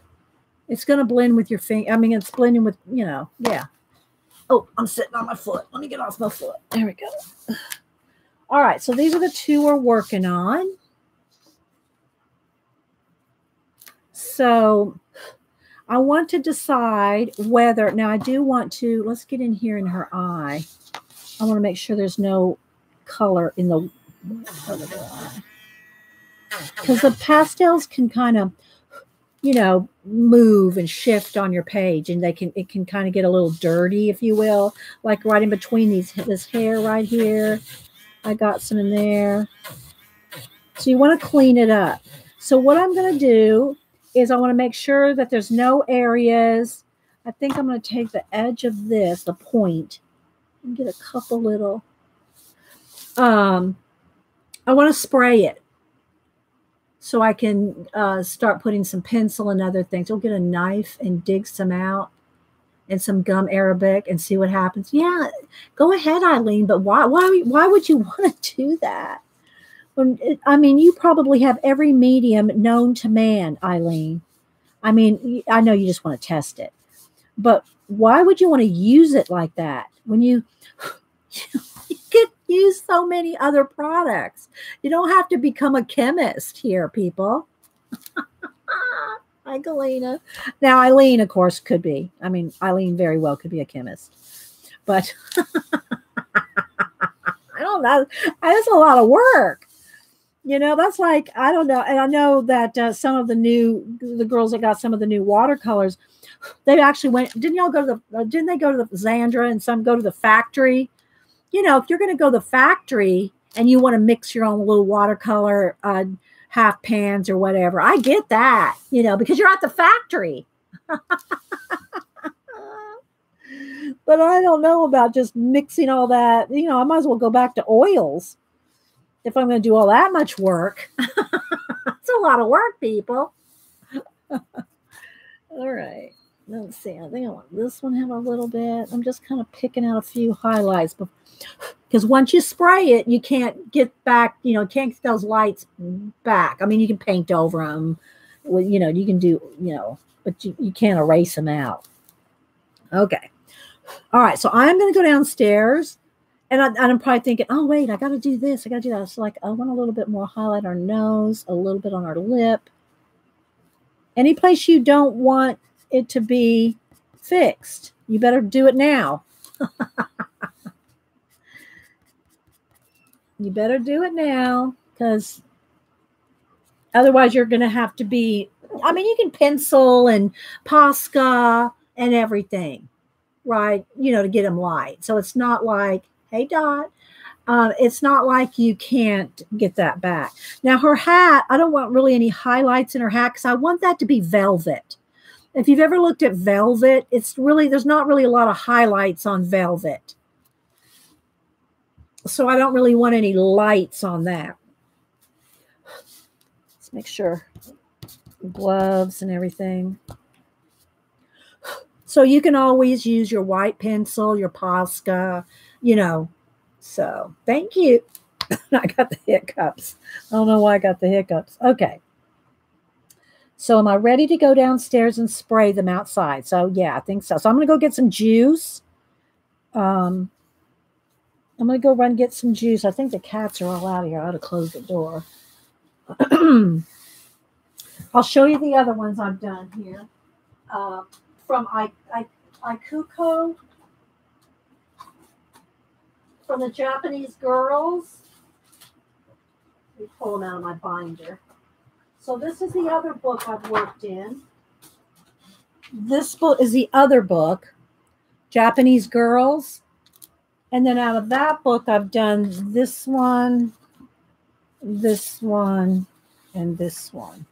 Well, I don't think I can get them all on here. Her, and her. So these are the other girls that I've done with the pan pastels and detail and pencil. Okay, I'm going to leave that there for just a minute while I go get some juice. And just give me a second, and I'll be right back. Oh, the cats are in the hall wrestling.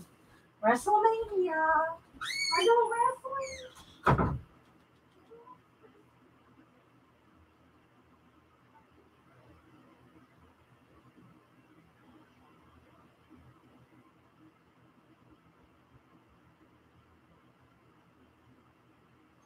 I got distracted by the cats and forgot the two pieces I want to spray. They're under here. Okay. All right, I'll be back. Let me go spray and get some juice.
You can spoil them some more. Okay, got me some juice, spray the 2 pieces. All right, so what did I miss? Did I miss anything? Hi, Corner Lot Live, AJ. So Janet's going to stream after me. I guess she and Eileen. So I don't know what they're going to do today. Let me make sure I don't have a bunch too much, you know, crumbs. All right, so I sprayed them, so I can start working on pencils, and I can still add more pastel. But I want to start getting into their eyes and their skin and some other things. Hi, Miro. Hi, Mama 4. Anybody else I missed? Thanks for being here. Remember, if you're talking to me, put it in caps. Okay. Let's start with her eyes. Move all my books. All right, let's test this. Let's see if this is dry. I think it's coming up a little, but the water, see, put water on, it's still coming up.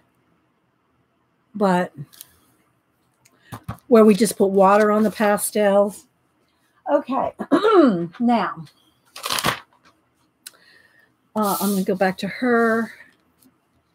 We'll zoom in a little. Blind 6 challenge. With what supplies, Janet? Blind 6 with what supplies? And you might have said and I missed it.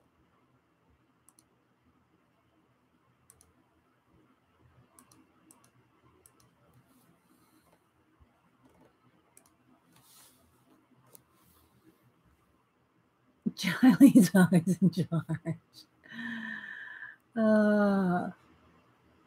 With what products, Janet?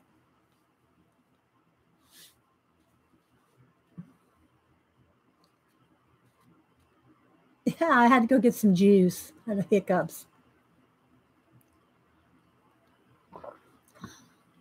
Whatever Eileen tells me to use. Oh, so it could be anything. That's going to be fun. That's going to be fun. All right, let me get my pencils over here. I'm just going to, I don't know, maybe I should use something besides Prismas.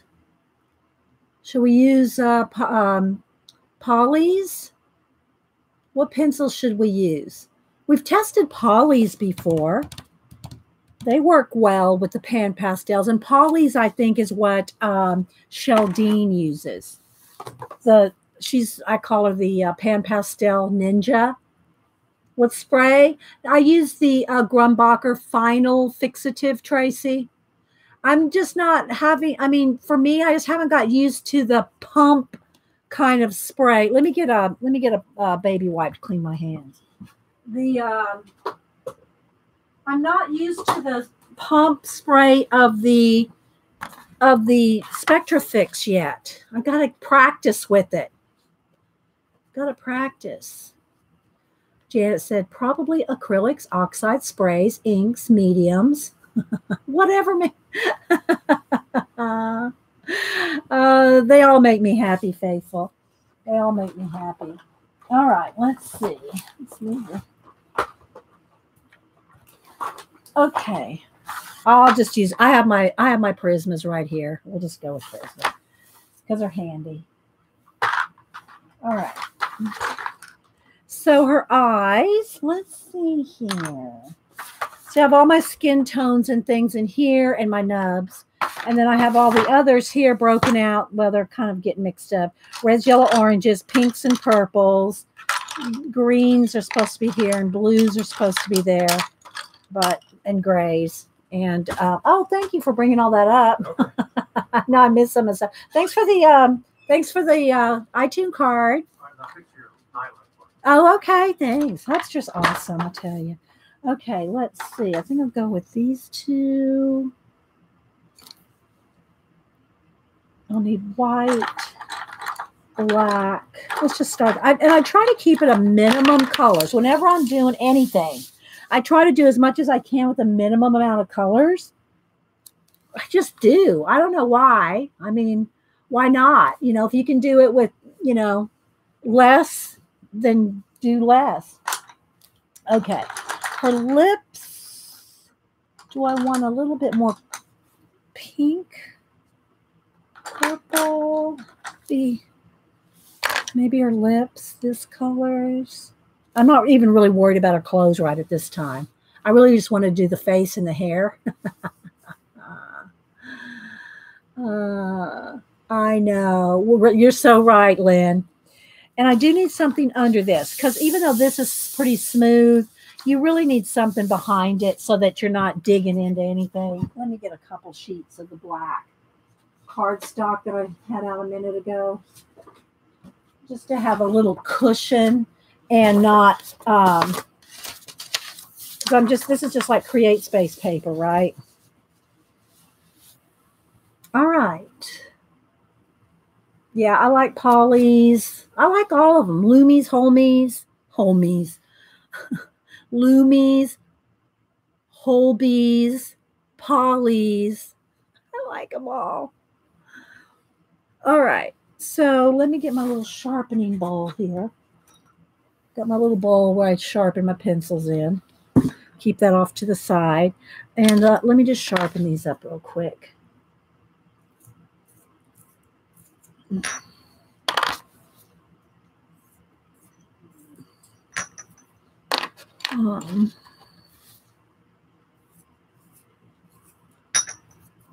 Yeah, Polly's are good. I like Polly's. And so these are the colors I picked. Peacock blue. Let me sharpen. Peacock blue, blue slate, black and white, processed red, and hot pink. Those are the colors that I have. Let me sharpen this.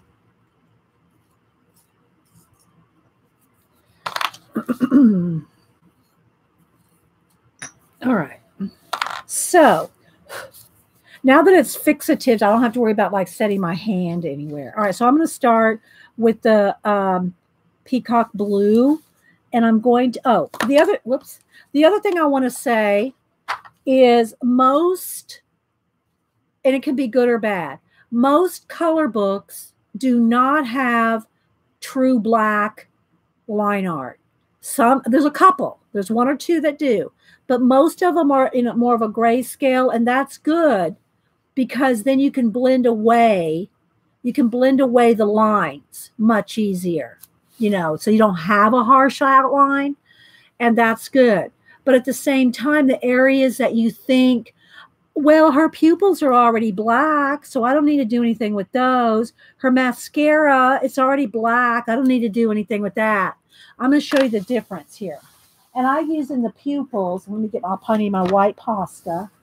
I use a black Sharpie pen. Now, it's not a marker. Sharpie pen. This does not go through. Not that it matters because I tore the page out anyway. That white needs to rest. This white? Oh my gosh, there's a lot. No, honey, look. There's a lot on these. All you have to do is put it in a pencil extender. Look. These are perfectly good pencils with a pencil extender. Don't make me get rid of my nubbies. We're not getting rid of the nubbies. You have the polys, for sure polys. And Inktenses are okay. Don't get me wrong. I'm not going to diss on Inktense. There's got to be a poem in there somehow or a rhyme. But Inktense are probably my least favorite pencil of all the pencils. That's just me. And you know they're made to get wet. So I can't just use them. I look at them as a watercolor pencil as opposed to a pencil. As a watercolor pencil, then fine, right? They're fine.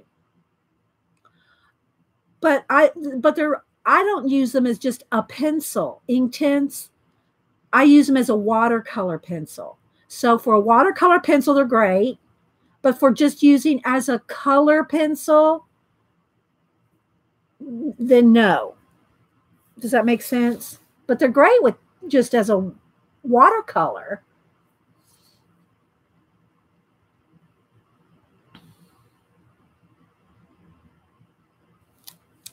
So yeah, a pencil set. You don't know, you've never, and this is just an old general one, or the National Art, general and National Art. There's metal ones too. I've had metal ones over the years, but I've given them away, given them a Cam and friends. I just, as long as I have one pencil extender, I'm good. This one is probably, I can't even tell you how old this one is. But as long as I have at least one pencil extender, that's really all you need, because you only can really use one pencil at a time. I mean, I'm not ambidextrous in coloring with two, so, you know. But yeah, so this is probably, you know, when they get this small right here, then a pencil, then they can get lost in the pencil extender. This is about as small as you can go. But I have a nub jar. Cameron has a nub jar. He would die if I threw this away. Well, not literally. Okay, so all right, so back to the black, the black, okay. And if you're going to use black pencil, you got to realize that you want your skin and everything done first, because you don't want to have to, like, let's just say I extended these eyelashes. You don't want to have to try to pencil the skin around an individual eyelash. So you don't want to do that right off. I'm not going to do the eyelashes right now, but I am going to do the eye line, and I'm going to do the pupil so that you can see the difference, okay? Oh, that's good, Shara. I will throw away no nub before it's time. Right. Okay, so I'm going to do one eye just so you can see the difference. Okay. Now you could do this also with your color pencil, but it's just so much easier to get in those tiny areas with a pen. Got so much more deep, you know, get in there tight, right? All right, so just that much. See how much you can, it's probably not going to, can you tell the difference right about there? It's going to, color is going to switch if I get it any closer. Can you see where I've added the black to that eye? It will be more obvious when I go into the eyelashes, but I don't want to do the eyelashes yet. What did Eileen say? I don't even know if I want to know. Okay, so I'm going to get in here. And again, you don't even want to do this part if you're using pencil until you finish doing everything else, because you're going to be smearing black, right? But with a pen, you know, I'm not going to smear it, but I don't want to have to try to work around individual eyelashes at this time. Okay, I want her eyebrows to be in the same color as her hair, so I'm going to use my turquoise blue, and I do each individual little hair with eyelashes. And usually I make her the eyebrows. I usually make them thicker than what they are. Can you see the blue in the eyebrows? Hi, Becky. I think maybe I'm thinking of you, Becky. Are you doing the girl with the wolf that I see on Instagram? I know there's a couple of y'all doing it. All right, so I can't find mine. It might be in my oversized. No, I don't think I tore it out of the book, so I'm not sure where my book is, because everything got all out of order when I did my color book flip show. I don't want her to go quite Frida. Oh, it wasn't you? Okay. I don't want to go full Frida here. But see how I added extra hairs? All right, so now I'm going to go in here in the eyes. Okay, in the irises. I'm going to start coloring in the irises right on top of. All I did with the pan pastels was just a little base of color, not just one swipe of color. All right, now I'm going to go in here with my slate blue. Kind of blend that out a little. And then I want to go in here with my white, and I'm going to, especially in the whites of the eyes here, I'm going to get those nice and white right underneath, and a little bit into the irises. Just a little bit into the irises. It gives it a little more glow.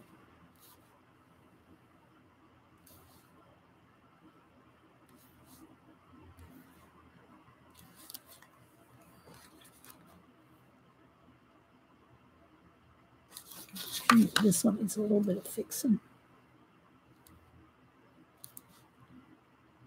Go back in with the slate blue if I get too much white. Knock back the white. And again, I might want to go back. And if you're using pencils and other colors on the eyes, the black pupil can get dusty. So you might need to go back over it again. Okay. I go back with my blue.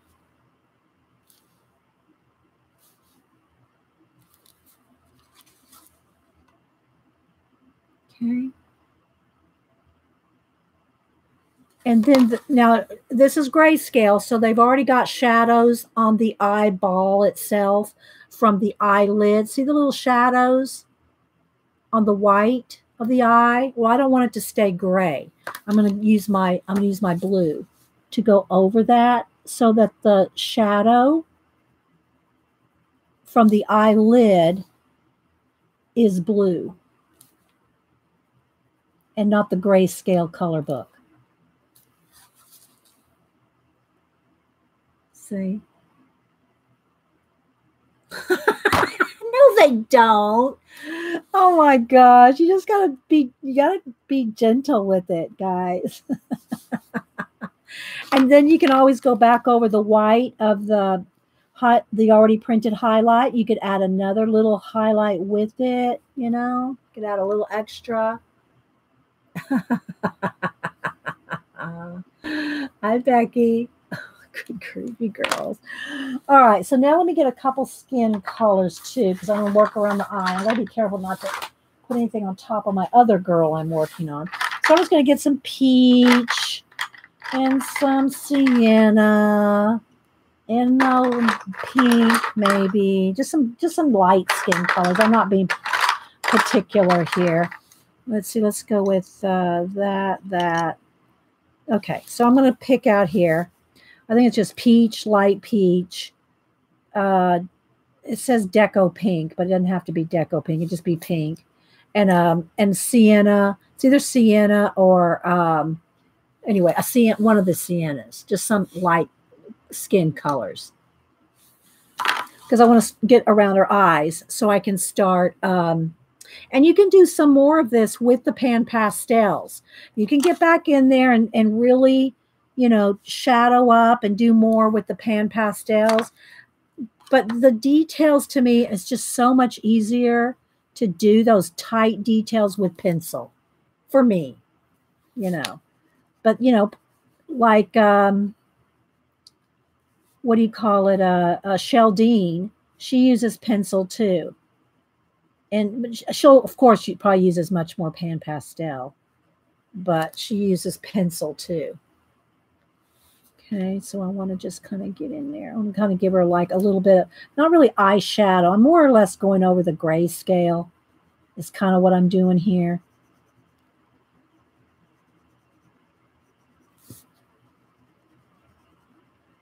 Kind of working over the top of the grayscale. I hope y'all can see.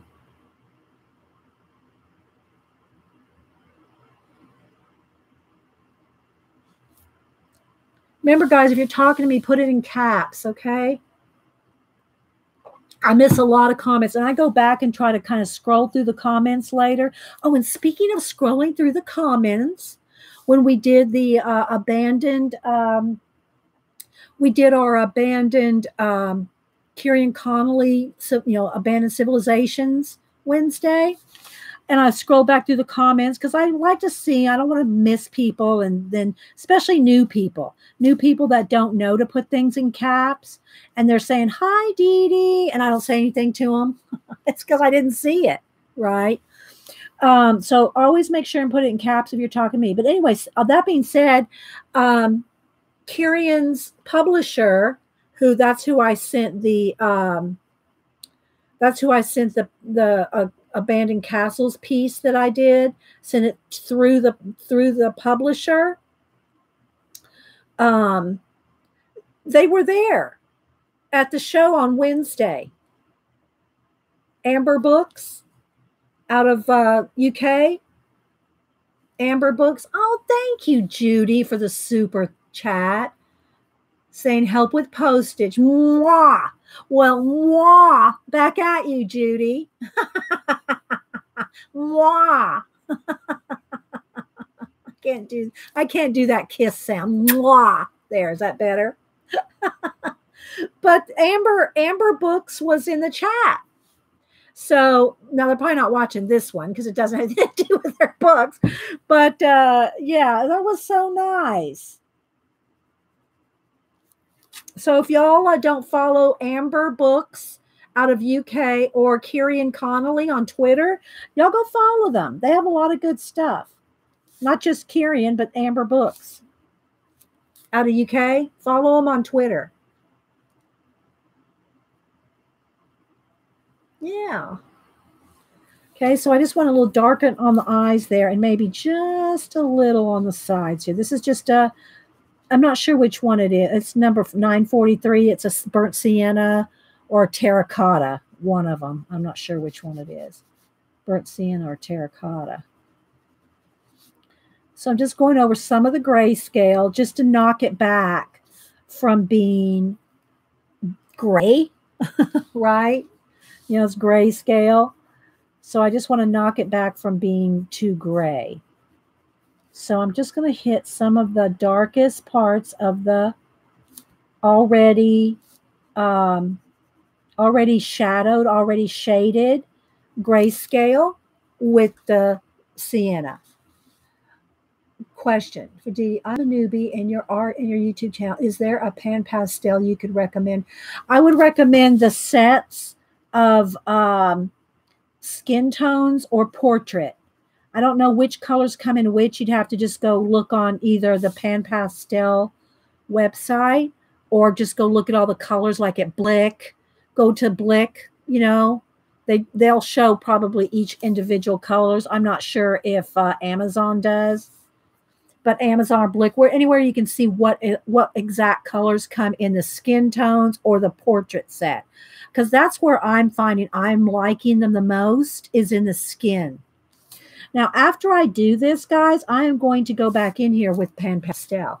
I'm going to go I'm doing pencil. I did Pan Pastel. Now I'm doing pencil, and I'm going to do more Pan Pastel.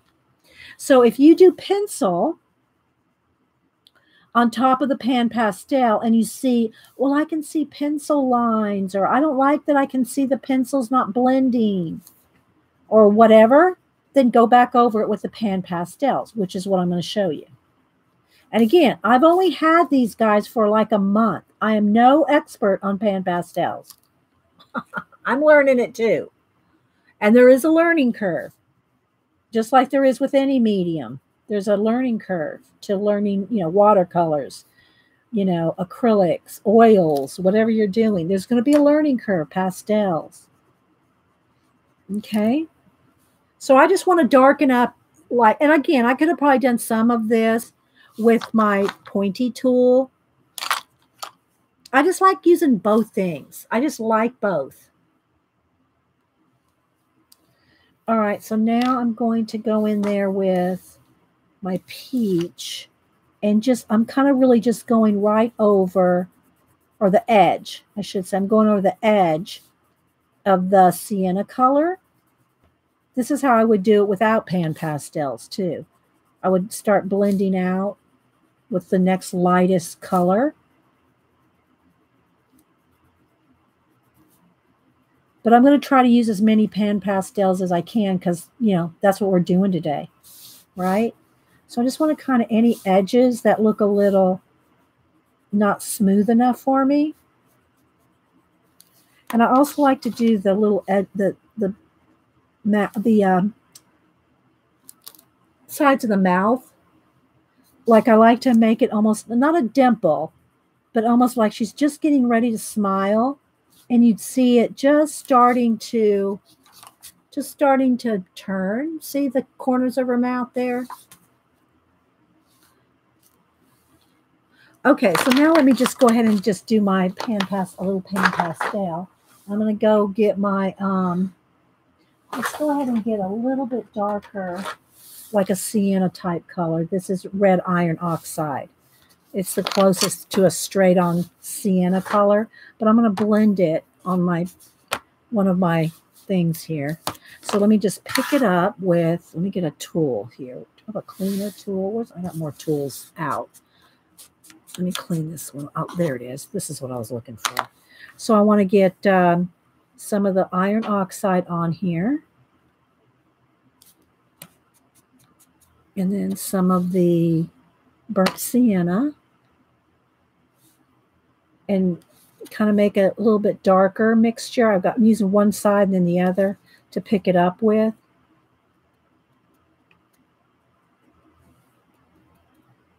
Just getting enough there to kind of blend.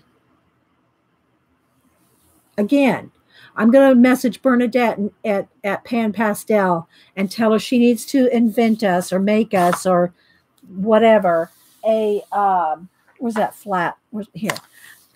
A palette like this, you know, it could be round. It could be a round palette, but about 5 inches, like about this big, made out of this. Spongy, you know, their sponge material. Make us a palette. Big.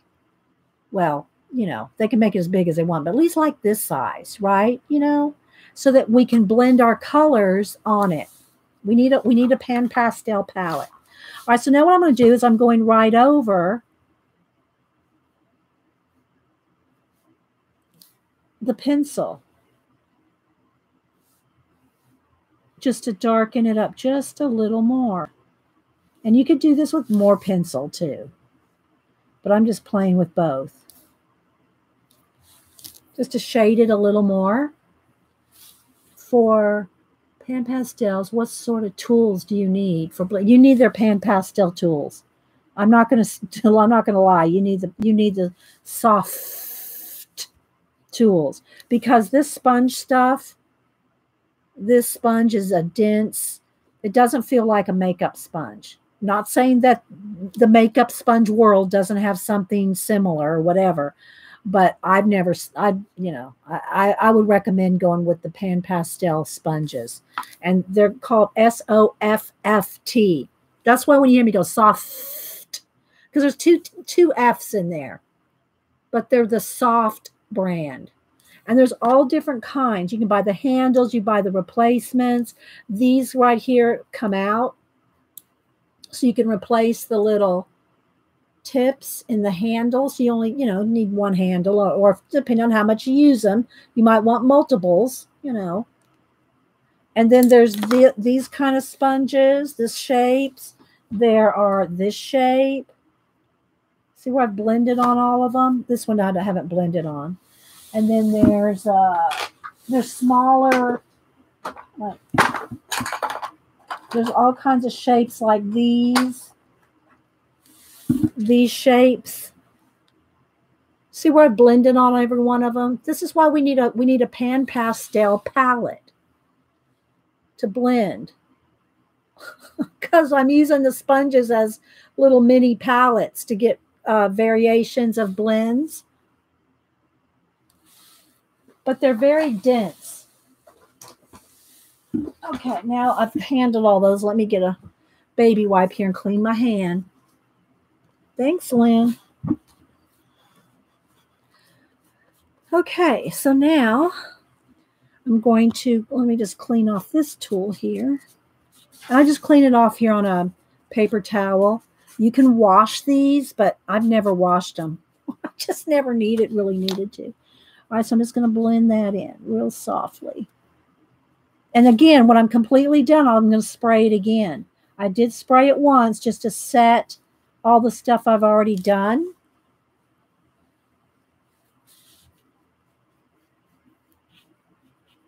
Okay, so I'm just touching all those areas.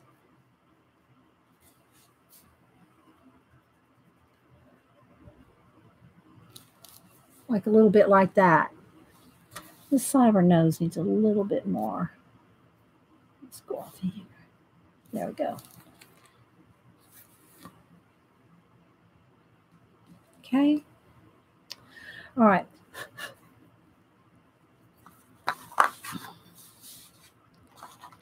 Now I might add just a little more white in the eyebrow, under the eyebrow area. And you can blend and everything with the pencils too. It's just like a back and forth. If you think you need more pan pastel, oh, let me erase that. If you need more pan pastels in an area, or if you want to get in there tight with a pencil. Okay, so let's go back to my pencils. I'm going to go back. I'm going to go here with the lips. So again, I got the processed red, which is really a magenta color, and the hot pink. And I'm going to get in here with her lips. See these tight little areas like this? I'm sure it's possible to get in there with the pan pastels, but it's not as easy as it is with a pencil. It's hard to add a layer. No. Oh, with the pan pastels? Oh my goodness, no. Pan pastels layer awesome.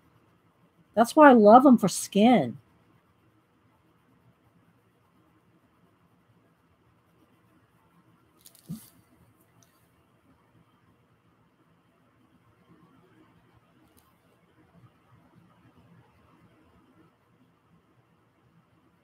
And remember, I'm also working here with the grayscale that's already printed.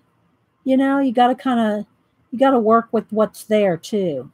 The gray printed line art.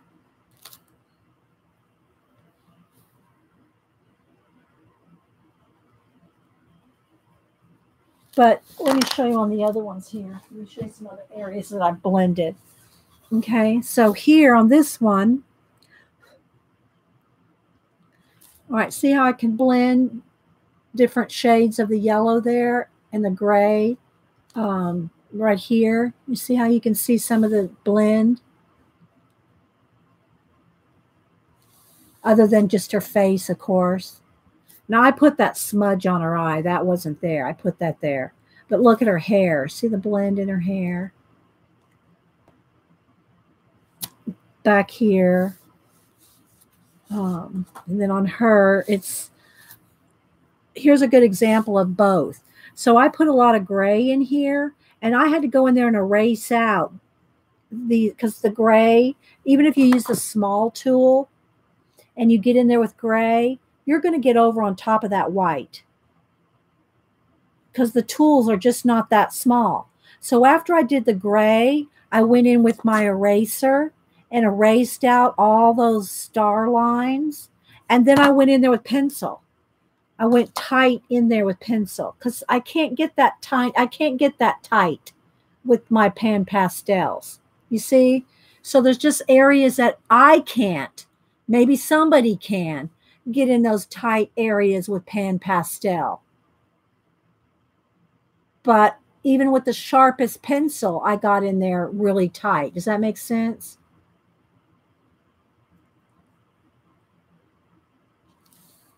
So, yeah. And then you can see this is blended here. I did all this in reds and gray. And then this one, what I did here is I actually put a layer of purple. Then I went in with my eraser and erased out all those little circles. And then I went back in with dark purple, and shaded because I couldn't get in there that tight. Oh, good, Natalie. You broke down a set of pan pastels. Looking forward to getting them. Oh, you'll love them. I got to say, guys, I've not heard anybody not like them. Not saying there's nobody out there that doesn't, but I've not seen anybody go, oh, I just don't like pan pastels. I've never seen anybody say that.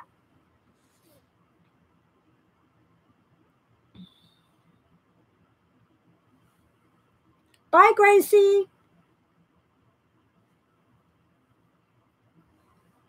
So that's a combination of pan pastel, erasing, and then more pencil. Thank you, Natalie. See, and then down in here, that's all shading here, that's all shading with pastel. And then I think right in this very, very darkest area, there's pencil, right in those tight areas.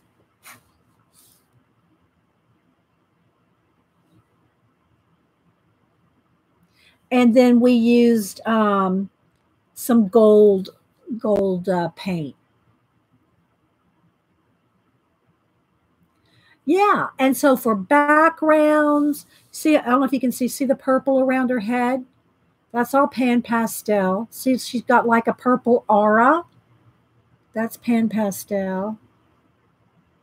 But anyway, so just the little tight areas, you know, like right in here, I could not get in there with that tight with the black pan pastel. So that's pencil. Getting in between here, going in between all those little things there, you know, you can get in there with pencil. So yeah. So it's a combination of both. I can't imagine doing the detail.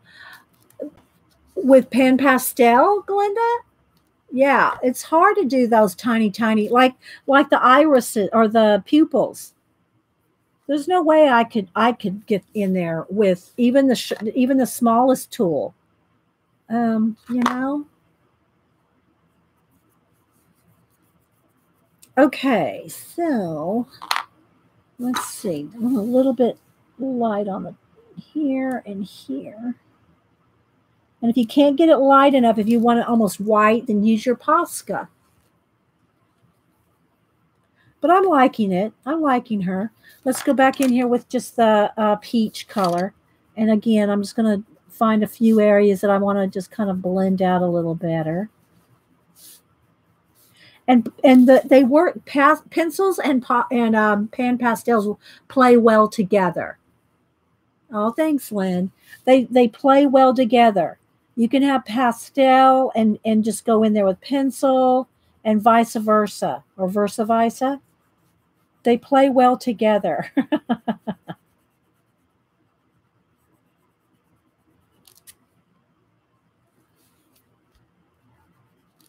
So I think I want her this little I'm going to go ahead and do at least this. I'm imagining this almost like a blue velvet choker. So I'm going to get, and I could have done some of this with the pastel, but you know, I wasn't sure what color I wanted to do it.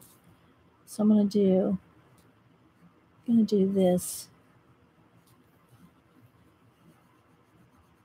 So let's just put a layer of pencil here, and I'll show you.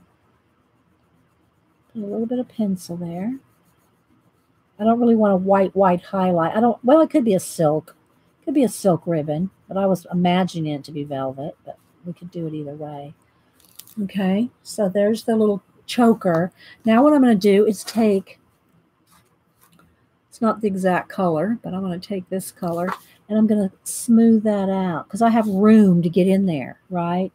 I can get this tool in this little area, but some areas are so tight you just can't get in there. And then just kind of softly go across it.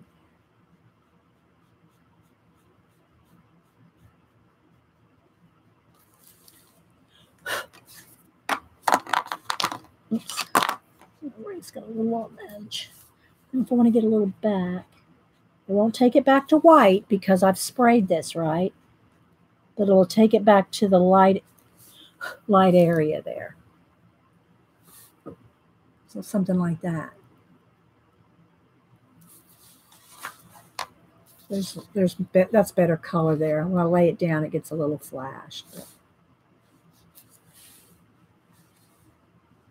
Yes, you did until you got them. Till I got one. I'm sorry, I missed something, Tracy. Yes, you did until you got them. I don't know. Well, I didn't like pastels. I still don't like pastels. These are not like pastels. So it's not that I didn't like pan pastels, Tracy. I didn't like pastels. They're totally different to me. Pastels are chalky and dry. These are not chalky and dry.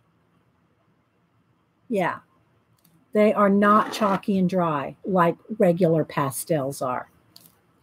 So yeah. All right. So now I'm going to get a little bit light in here. A couple little lighter areas with my white pencil just to lighten up a little bit. Thank you, Gabrielle. Right in here in her chin. So, yes, if somebody doesn't like pastels, tell them these are different because they are. They are so, I mean, they still smear, but the smearing part's never what bothered me. It's the dryness of pastels. The dryness of pastels, the chalkiness of them. It's like, y'all know what pastels feel like. These feel almost a little oily. It's hard to explain.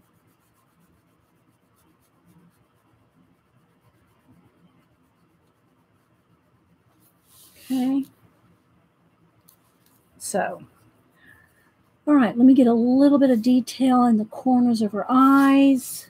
Maybe a little on the edges here where there's a little bit too much pastel.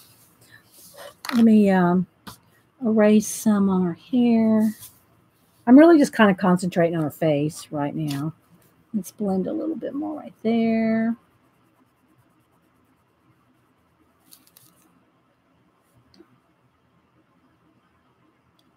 How strong is the smell of the face? The Grumbacher final fixative of the ones that I've smelled is the least smelly. The Spectra Fix is odorless, but the Spectra Fix is a pump kind, and I just haven't got used to it. I'm splattering things. I'm just not used to it. I need to practice with getting a nice even coat with the Spectra Fix odorless, because when you pump, and it will need 2 coats. The Spectra Fix is not a final fixative. After I've sprayed it with Spectra Fix, I can still remove. I can still pick up chalk. Okay. Well, I say chalk. I don't mean chalk. Pastels. I can still pick it up. And so I'm not used to it yet, but it's odorless.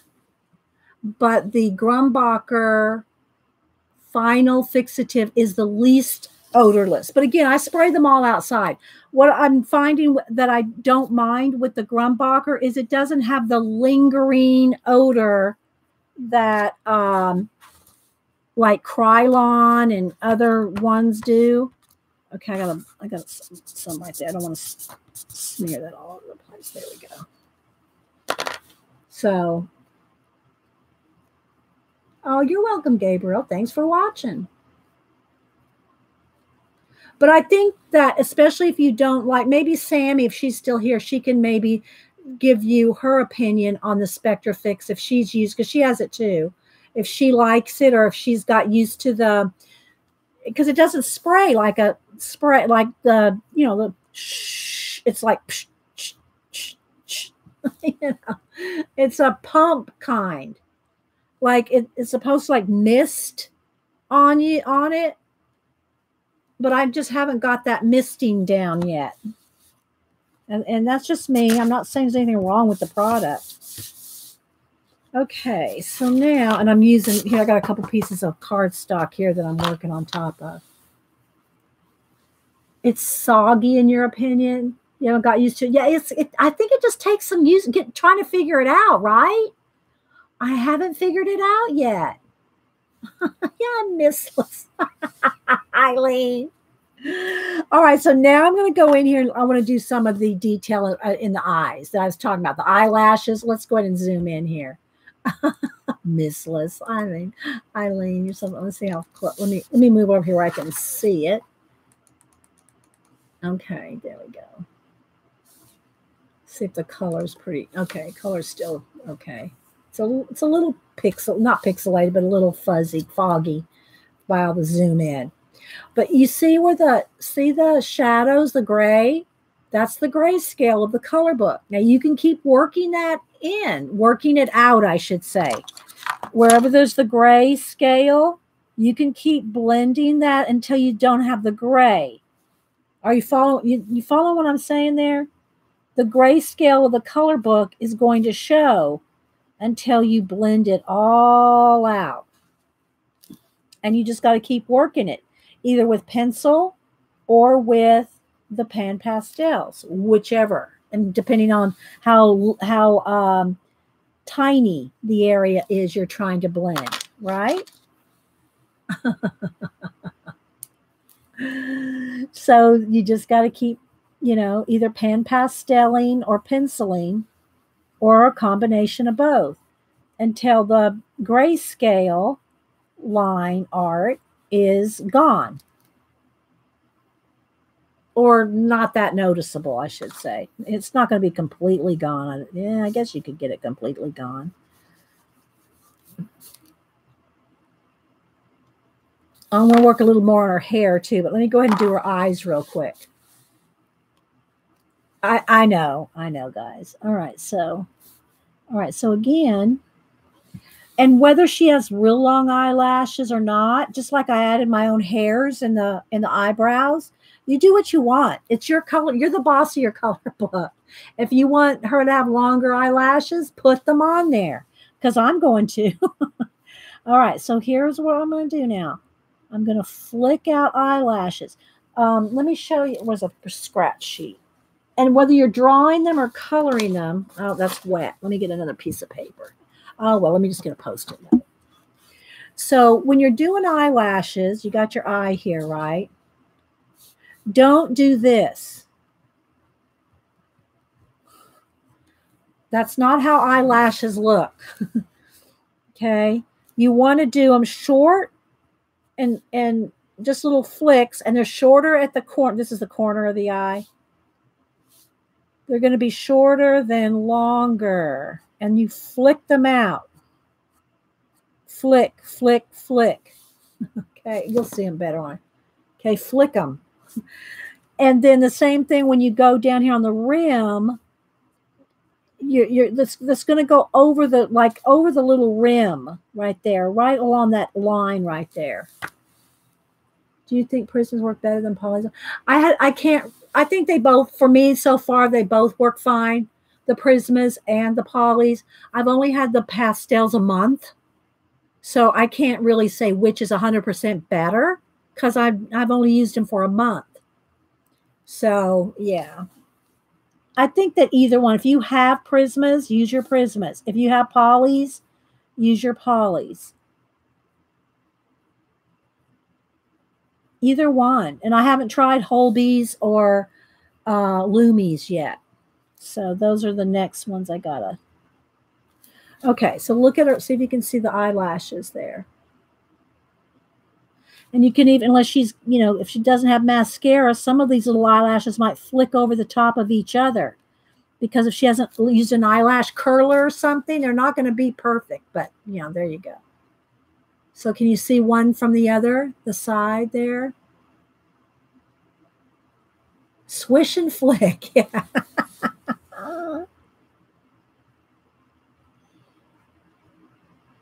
And again, there's no way I could do this with the pan pastels.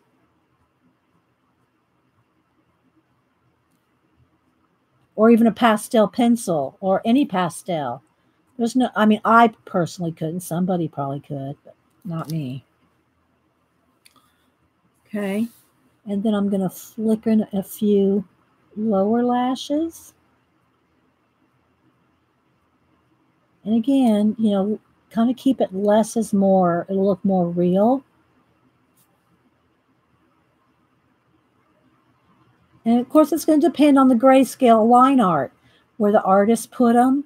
A lot of times, like I'll give you an example, the Jasmine Beckett Griffith books, her big eyes, the lines, she has extra lines or something in the eyelid or the eye bottom lid. I have to white that out. I cannot, I don't know why. I have to white that lid out and then pencil over it. See that, even that right there got a little much right there. She got a little extra lash there. Hi, Sharon. Judy, if anybody else I missed, Kathy, did I miss saying hi to you, Kathy? That was, I haven't watched it yet, but I saw that you and Jean were doing a hangout. That was really cool to see y'all work together on your, my 1 minute of observation. Hi, Tammy. Okay, so I think I need just a little, I'm going to get my black pencil. I want just a tiny bit more black right in that corner. Almost like her makeup's just a little bit more in those what do you call it, brows or eyelashes. Oh, make sure it's not harsh though.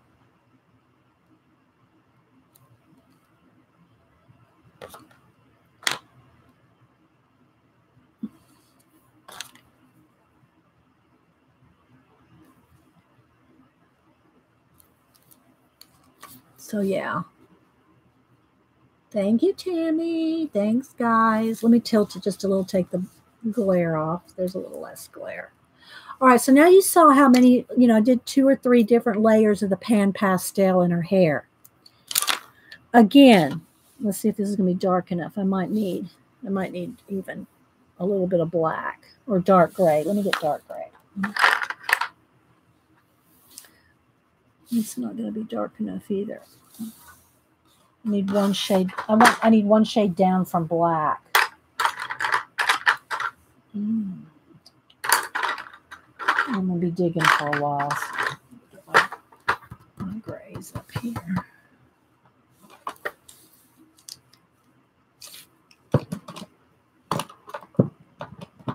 It's warm gray number 90. I just want one shade less than, and I don't want a dark, I don't want an indigo because that's going to be too blue. I just want a gray. I want to see if that, and that may not be dark enough either.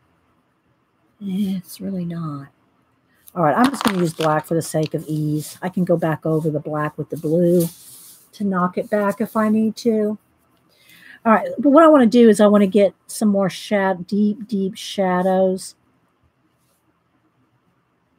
in parts of the hair.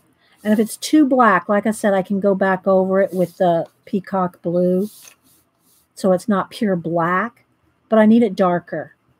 I want some areas to be really dark. Not too much, but I love me some high contrast. Can y'all see the difference there? And again, if it looks too black, then I'm going to go back over it with the knock it back with the blue.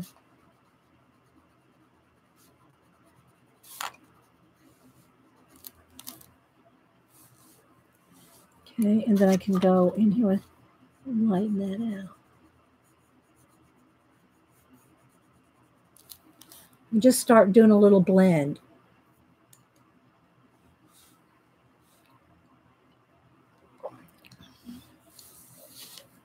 I can pull a few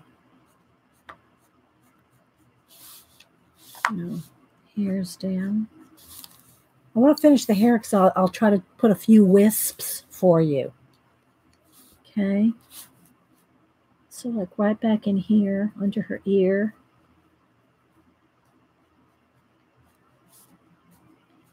Where her hair turns under. It's going to be really dark under there.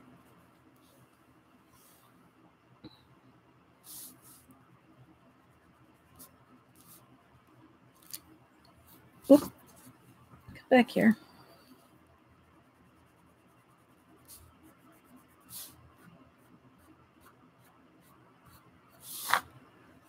Again, the line art. If You want to try to get rid of the line art with color.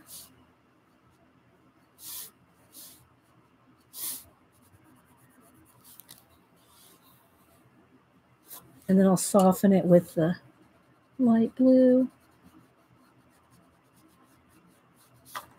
And I can go back in there with some pastel too. I might do that.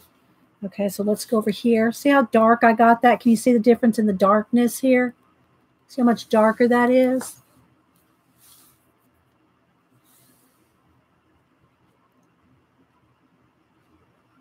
Y'all still with the tour?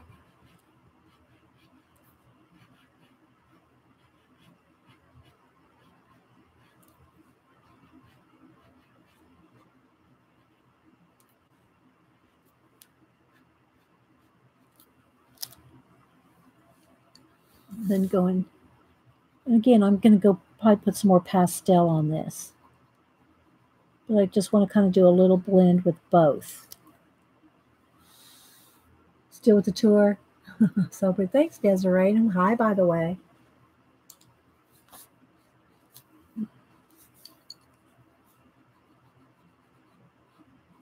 So again, kind of going over some of the line art there.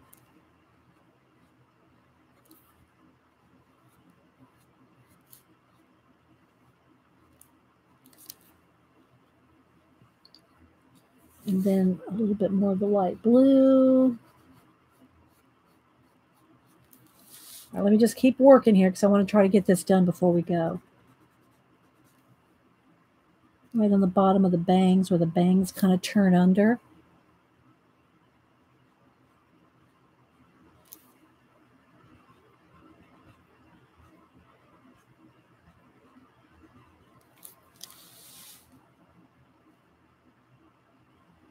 You want to run your hands over her hair and it'll look silky, right?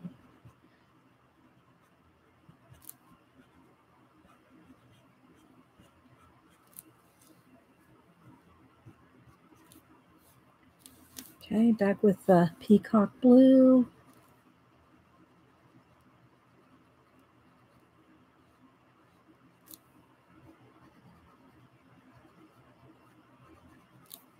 So I hope everybody's going to have a good weekend.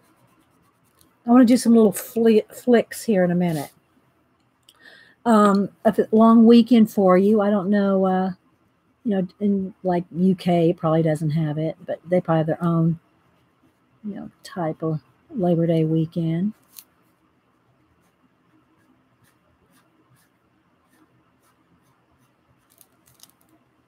Then back over it with the blue so it's not pure black. I will be here Monday. Like I said, if we do anything with the family or anything, it's going to be on Sunday. So I'll still be here on Monday.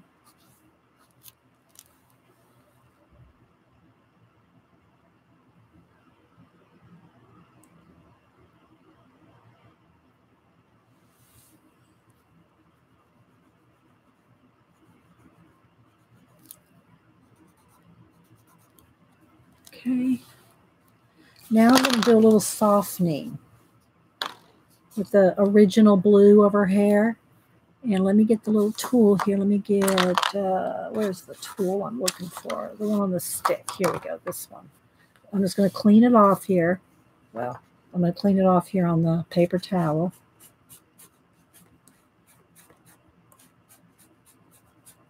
And once it's like comes clean, it's going to look stained still on the thing, but it's you can still, it's fine. See, the color will go right over it after you rub it all out on a paper towel. All right, so now I'm going to just do a little more blend. I don't want to get rid of too much. I might have to go back in there with the dark. I want to keep that dark. I shouldn't have probably gone over the dark area, just the edges, because I don't want to lose that dark. See how I lost that dark there? Go back over it with the black. I don't want to lose that. I wanted to kind of blend the edges more than anything.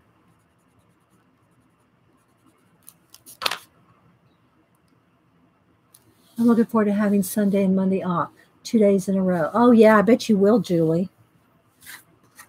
And again, the two colors I'm using on her hair are Turquoise Shade and Payne's Gray Extra Dark. Okay, so let me go back to the Turquoise Shade. Yeah. And I just want to hit the edges here. And then I'll probably go back in there with the eraser to get back in some of those light areas. So I'm just going to go on one side. I have the dark color way down in here. And then I'll turn it over on, or I could blend it out on the one of the sponges. Where's my blue sponge? Where'd the blue sponge go? Wow, where'd my blue sponge go?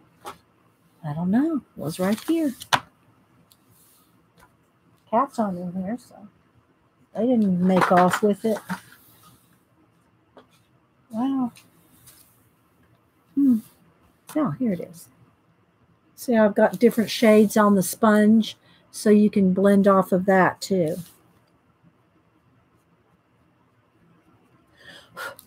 Just to soften it just a little more.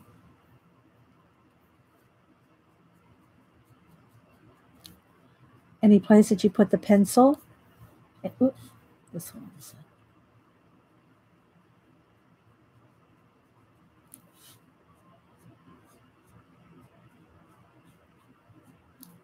Okay.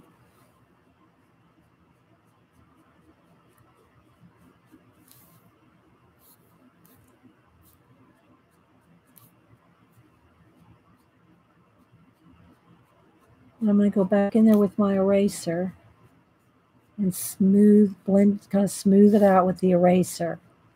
And then normally I would say to fixative it before you use the Posca, but I don't want to take the time to do it. So I'm just going to try to work right over the pastel. All right, so now I'm going to take my kneaded eraser and just kind of, any areas that I see might just need a little more blend. Just kind of softly. It's like I'm brushing her hair, right? And see, there's a couple little hairs right in there that I can see need to be not as black. But you got to just take your time.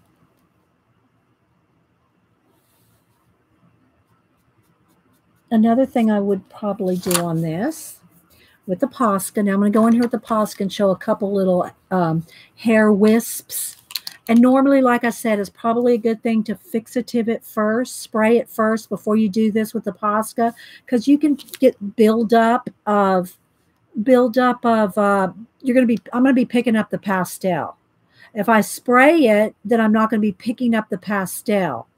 So we'll see if I don't ruin a Posca here by doing this. But I just want to show you what to do. But spray it first and then go in there with the Posca so you're not picking up the pastel. Does that make sense? So for instance, this edge here, the edge of her hair, I want it to really be light. I want it to almost look like there's like you see how that made a difference? You don't have a black line art right there. Here, watch on this side. See the black line art right there? Look, if you remove that, look how it makes your hair glow. Just that one little line. See how that gives it a shine? You see that? Is anybody paying attention? I don't know if anybody really cares. But just by removing the line art on the edge,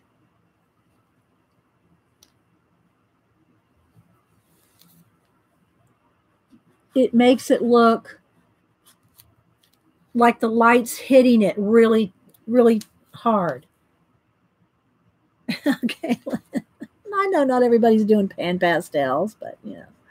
I just wondered if anybody, because I think that looks really dramatic when you erase a little bit of the line art. Still on the tour, okay. And then the other thing too is you can always add a few extra highlights, right? Okay, so I'm going to add a few extra little highlights. And again, I'm picking up pan pastel on there. That's why you really need to spray it. But I'm not taking the time to go down there and spray it again. Okay. And then the other thing I want to show you is if you take just a few, don't overdo this part. Okay. All right. So like if you can cross over a few hairs. See how a little wispy of hairs? See just a few. Just and less is more. If you want a few wisps. And then you can just kind of tap them in with your finger, kind of. Hey, Mr. Q, good to see you. How you doing? You got any weekend plans?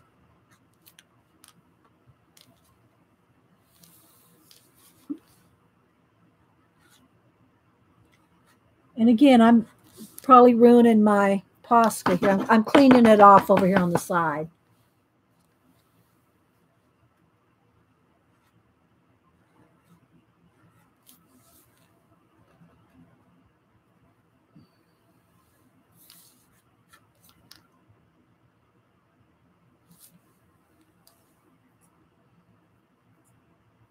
Spending money? Will what come off with the baby wipe, Kathy?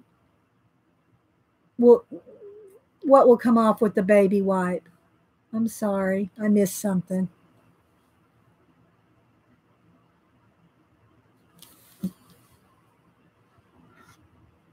Oh, you mean off the tip of my Posca? Yeah, I guess I could bring a baby wipe out here.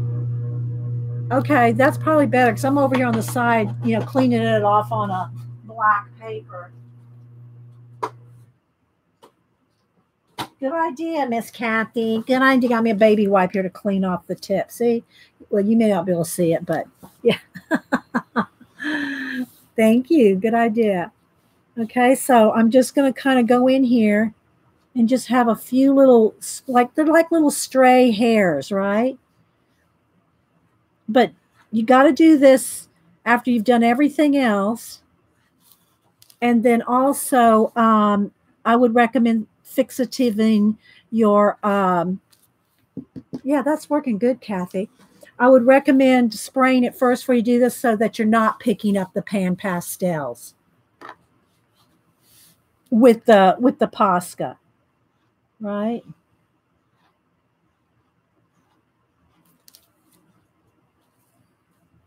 Yeah, that's working good, Kathy. Thank you.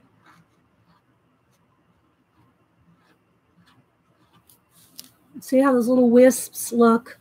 Make the hair look like she has little flowy baby hairs kind of, flowing in there. Makes it look more real. At least it does to me. And if they're too white, if the hair you're doing, if it makes it look too white, you can always knock back that white Posca with other colors or more or pan pastels, right?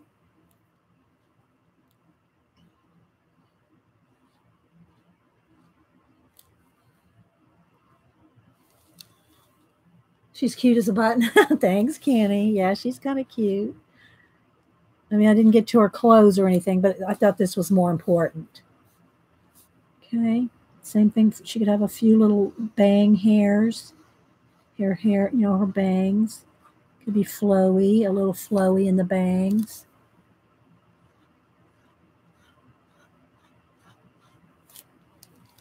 So it doesn't take many.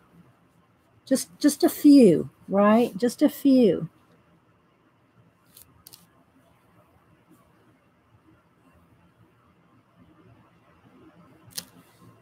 And we could go up here with a few little.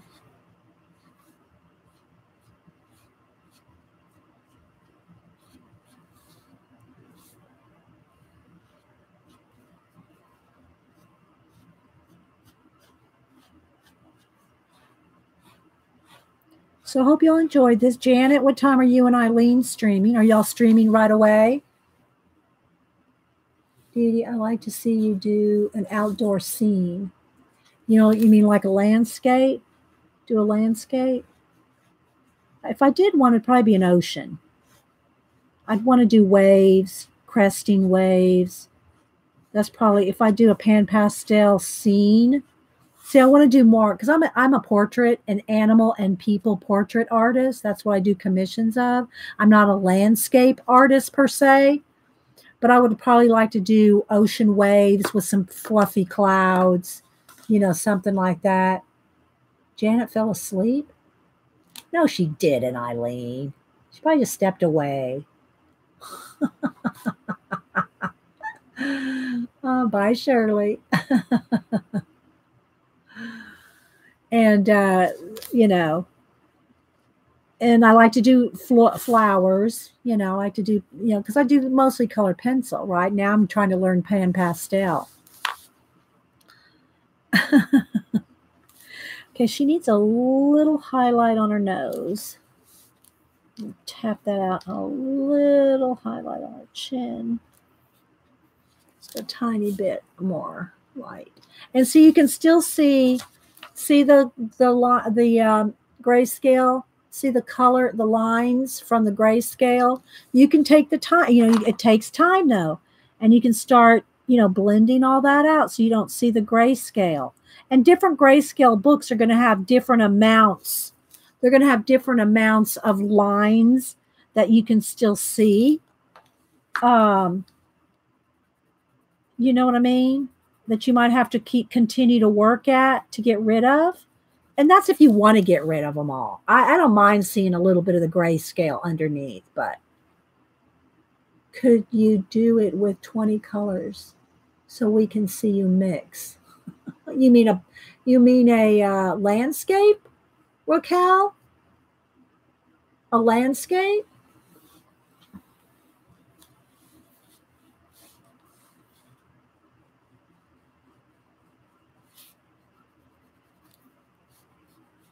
I do them with acrylics. I do clouds and waves and all that with acrylics. Bye, Sammy. Anybody else coming and going? Bye. Thanks for being here, Sammy.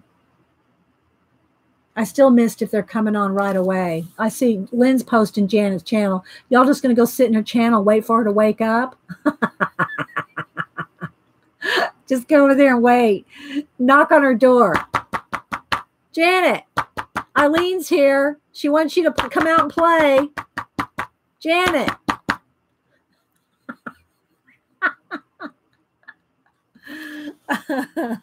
Well, anyway, guys, I think I'll leave it at that.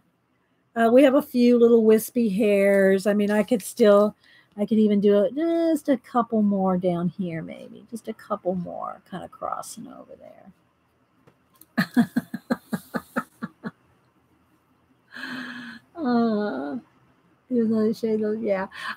Yeah. What I would recommend is if you're going to try pan pastels and see if you like them, get you a skin tone or the portrait set. And I don't know which comes in which, but I would get those to try on the faces. You know, test it out on the faces with pan pastels. And if you have a blick, you know, I mean, get you a couple colors. I mean, the ones I used today were pretty much, let's see, red iron oxide tint, and then burnt sienna, red iron oxide, and then I think this pink right here, this is a permanent red tint because it's red with white. So that's why it looks pink. But it's the red, it's the tint. So those are the colors that I pretty much used in her skin. I used a couple other, you know, magentas in her lips. But again, just go in there with pencil. You don't have to have every single thing done with the pan pastels, especially if you already have pencils, right? You know, but for me, the best thing about the blending of the pan pastels is the skin. And again, I could keep getting in here. Where's my paper towel? I lost my paper towel. Where'd it go? I'm cleaning off a tool here.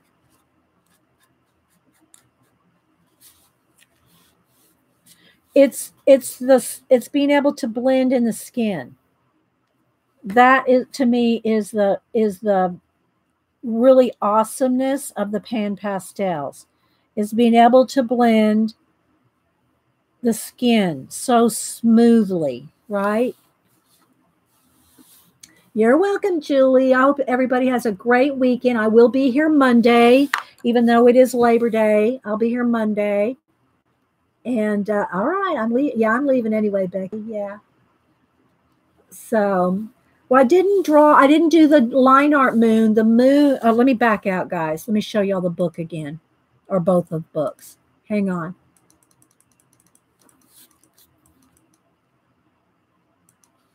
Okay, this is from Elegant Faces, and here's the other one we're working on. We didn't get very far. We didn't get much farther on her. We got further on this one. But this one is from Elegant Faces by Ikuko, Ikuko. And then the other one we showed and talked about is let me move her, is the Japanese Girls. There's a glare. And these are the ones that I've done previously from this book, the Japanese Girl book. This one, and this one. So these are all my pan pastel practices with details done in color pencil. Okay. So I hope everybody has a great weekend. Pick these up here. I have a card stock there. There we go. I'll post a whip on this one with a picture of the cover of the book so you can find it. Do you copy pages in different? No, Stacy, I don't. I use whatever the book is made on. Like this is Create Space paper. I just use it. Now I've made a couple of copies to test, like a Copic, and I did do a dragon from one of Bennett Klein's books. I printed out a dragon on brown paper so that I could do it in black, white, and brown. But no, for the most part, I don't copy them. I just use whatever they are in the book. I tore this out of the book. It's torn right out of the book. So, yeah, I don't usually make copies. I try my best just to use whatever kind of paper comes in it, you know.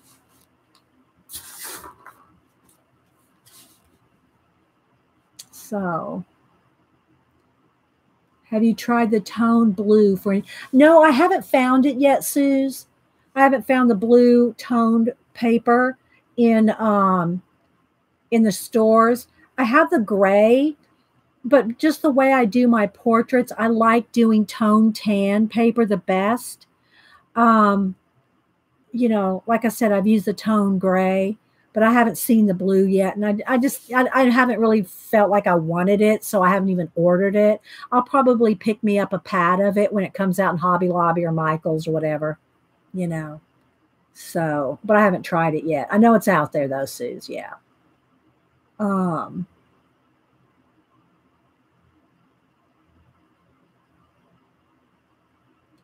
I had to order mine from Amazon, just a small pad to play with. Yeah. And I have so many scrapbook paper, Suze, in every color. So if I want color paper, look, guys, let me show you one. Let me pull one off here. 2, 4, 6. I had 10 or 12 bins. This is, those plastic 12 by 12 bins. Look at all that blue paper I have. This is all 12 by 12 scrapbook paper. Look, do I need blue paper?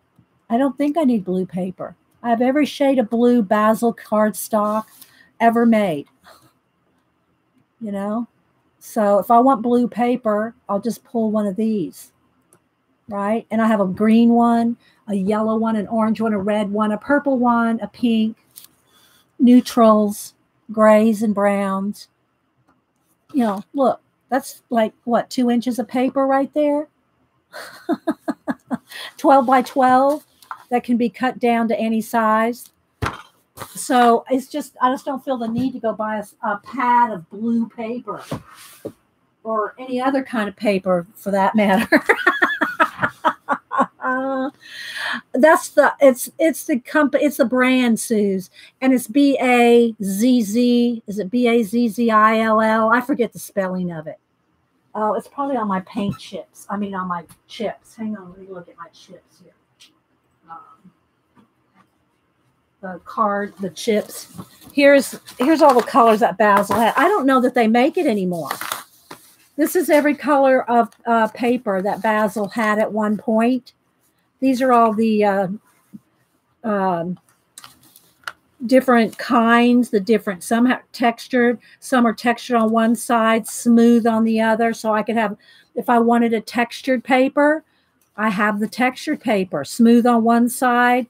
It's kind of like the difference between a hot press and cold press. One side feels hot press smooth. The other side feels cold press, a little bit of texture. I was looking for the name. This is how to spell Basil. I think it's B-A-Z-Z-I-L-L. And so, yeah, these are all the colors that the 12 by 12 scrapbook paper came in. And I have had, I've used, used it. I've used some. But, yeah, I don't know if they're still around. I don't know if you can still get it or not. I haven't looked at any scrapbook products other than, the occasional sticker pack or something. I haven't really looked at scrapbook products in 4 or 5 years. And I haven't bought any in probably longer than that because I had so much. When I was on scrapbook design teams and all up in 2Ps. When 2Ps had their website, and all that. So I don't need paper is all I'm saying. So yeah, but yeah. Country girl scrapping. Yeah, y'all want a little, see I'll take the camera off and go around the room. You can see the mess I have today. It's not as messy as it was when I did the collage. When I did my collage Wednesday, my mixed media, the altered books. Good boots, guys. Nice boots. Oh, I like that, Judy. Nice boots. That's okay. My mods are right on it. I never, here's the thing, guys.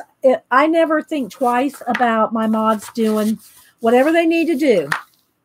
We don't do drama. We don't do, if there's a troll, my mods are on it, people. They are on it. But my room is kind of a mess. Let me move this chair. And I'll take the camera down so you can see the mess. It's not too bad. I'm looking around saying, do I really want to show this? Looking. Okay. You didn't see anything? So yeah, I'm going to take the camera off of here, honey. And so, what, you want me to sew something? No, I was going to tell you, the Jim called me. He's called me twice. He what? He's called me twice. Yeah? Is he okay? Oh, yeah, he's fine. He was a little bit confused. Yeah. And he's, could you maybe talk to him this morning? Yeah, I heard you talking to him this morning. Is he okay? Well, he called me back. He says, hey, well, are you going to go up there? Are you going? He wasn't there, was he? No. Oh, okay. I said, well, hang on, let me finish this. I'll come out in a minute and tell me. All right, okay. I'm going. So I'm going to meet him down there. Where? You are going in? Okay, wait 5 minutes. I'm almost done. Okay, wait 5 minutes. If you can.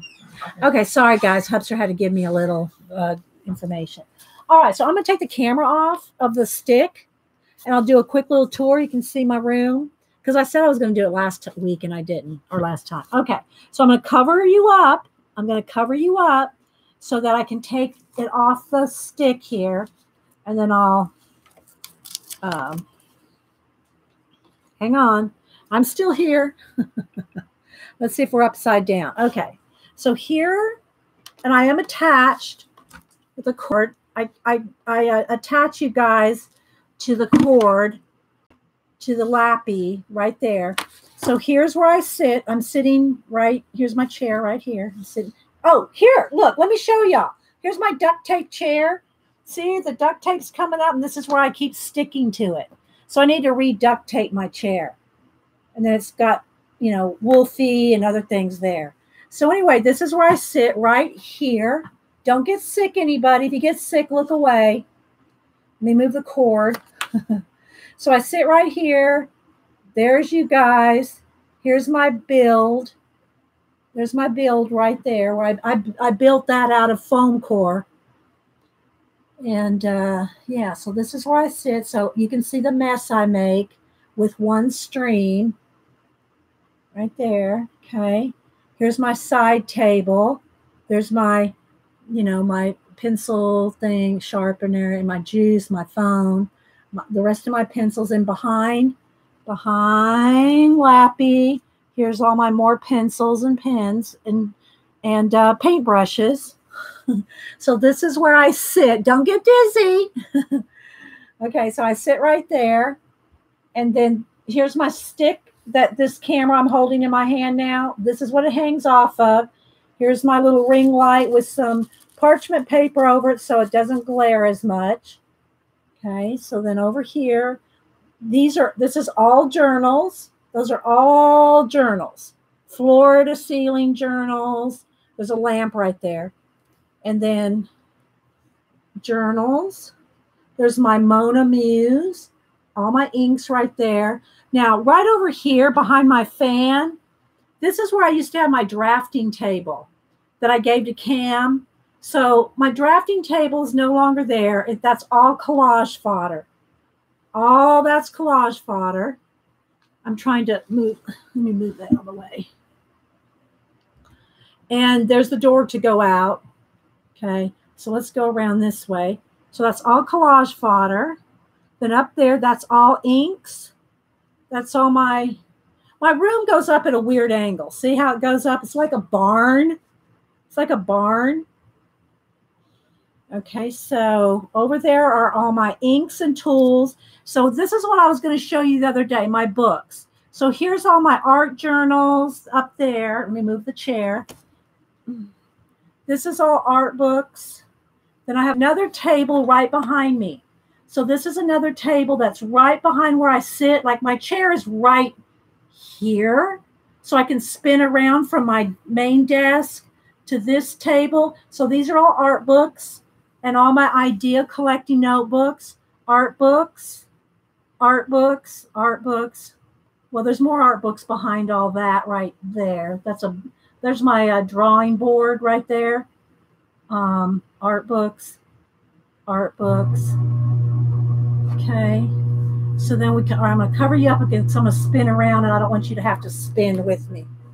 Okay. So now we're back over here. So this is my window right there. There's all my pencils. Of course, the window's going to flash everything out. So you can see from this side of the room, that's my art book section here. Then here's my little thing of paints and pencils and my window. And then right over this way, we're back to my desk. And there's all my papers. Whoops, sorry. These are all my papers and my posters I've made. And then all the top of the room up here, these are all art journals. All those are more art journals and portfolios. All the way around there. Oh, and I forgot to show you. Let me go back around over to this desk. This table over here. Underneath there, you can't see it, but there's like 20 portfolios under that table over there. And then under here, this is what I was talking about, here's all my scrapbook papers up under there. I have 3 bins of those, and that's what I need to use up. So there's a little tour. Can you come over and play?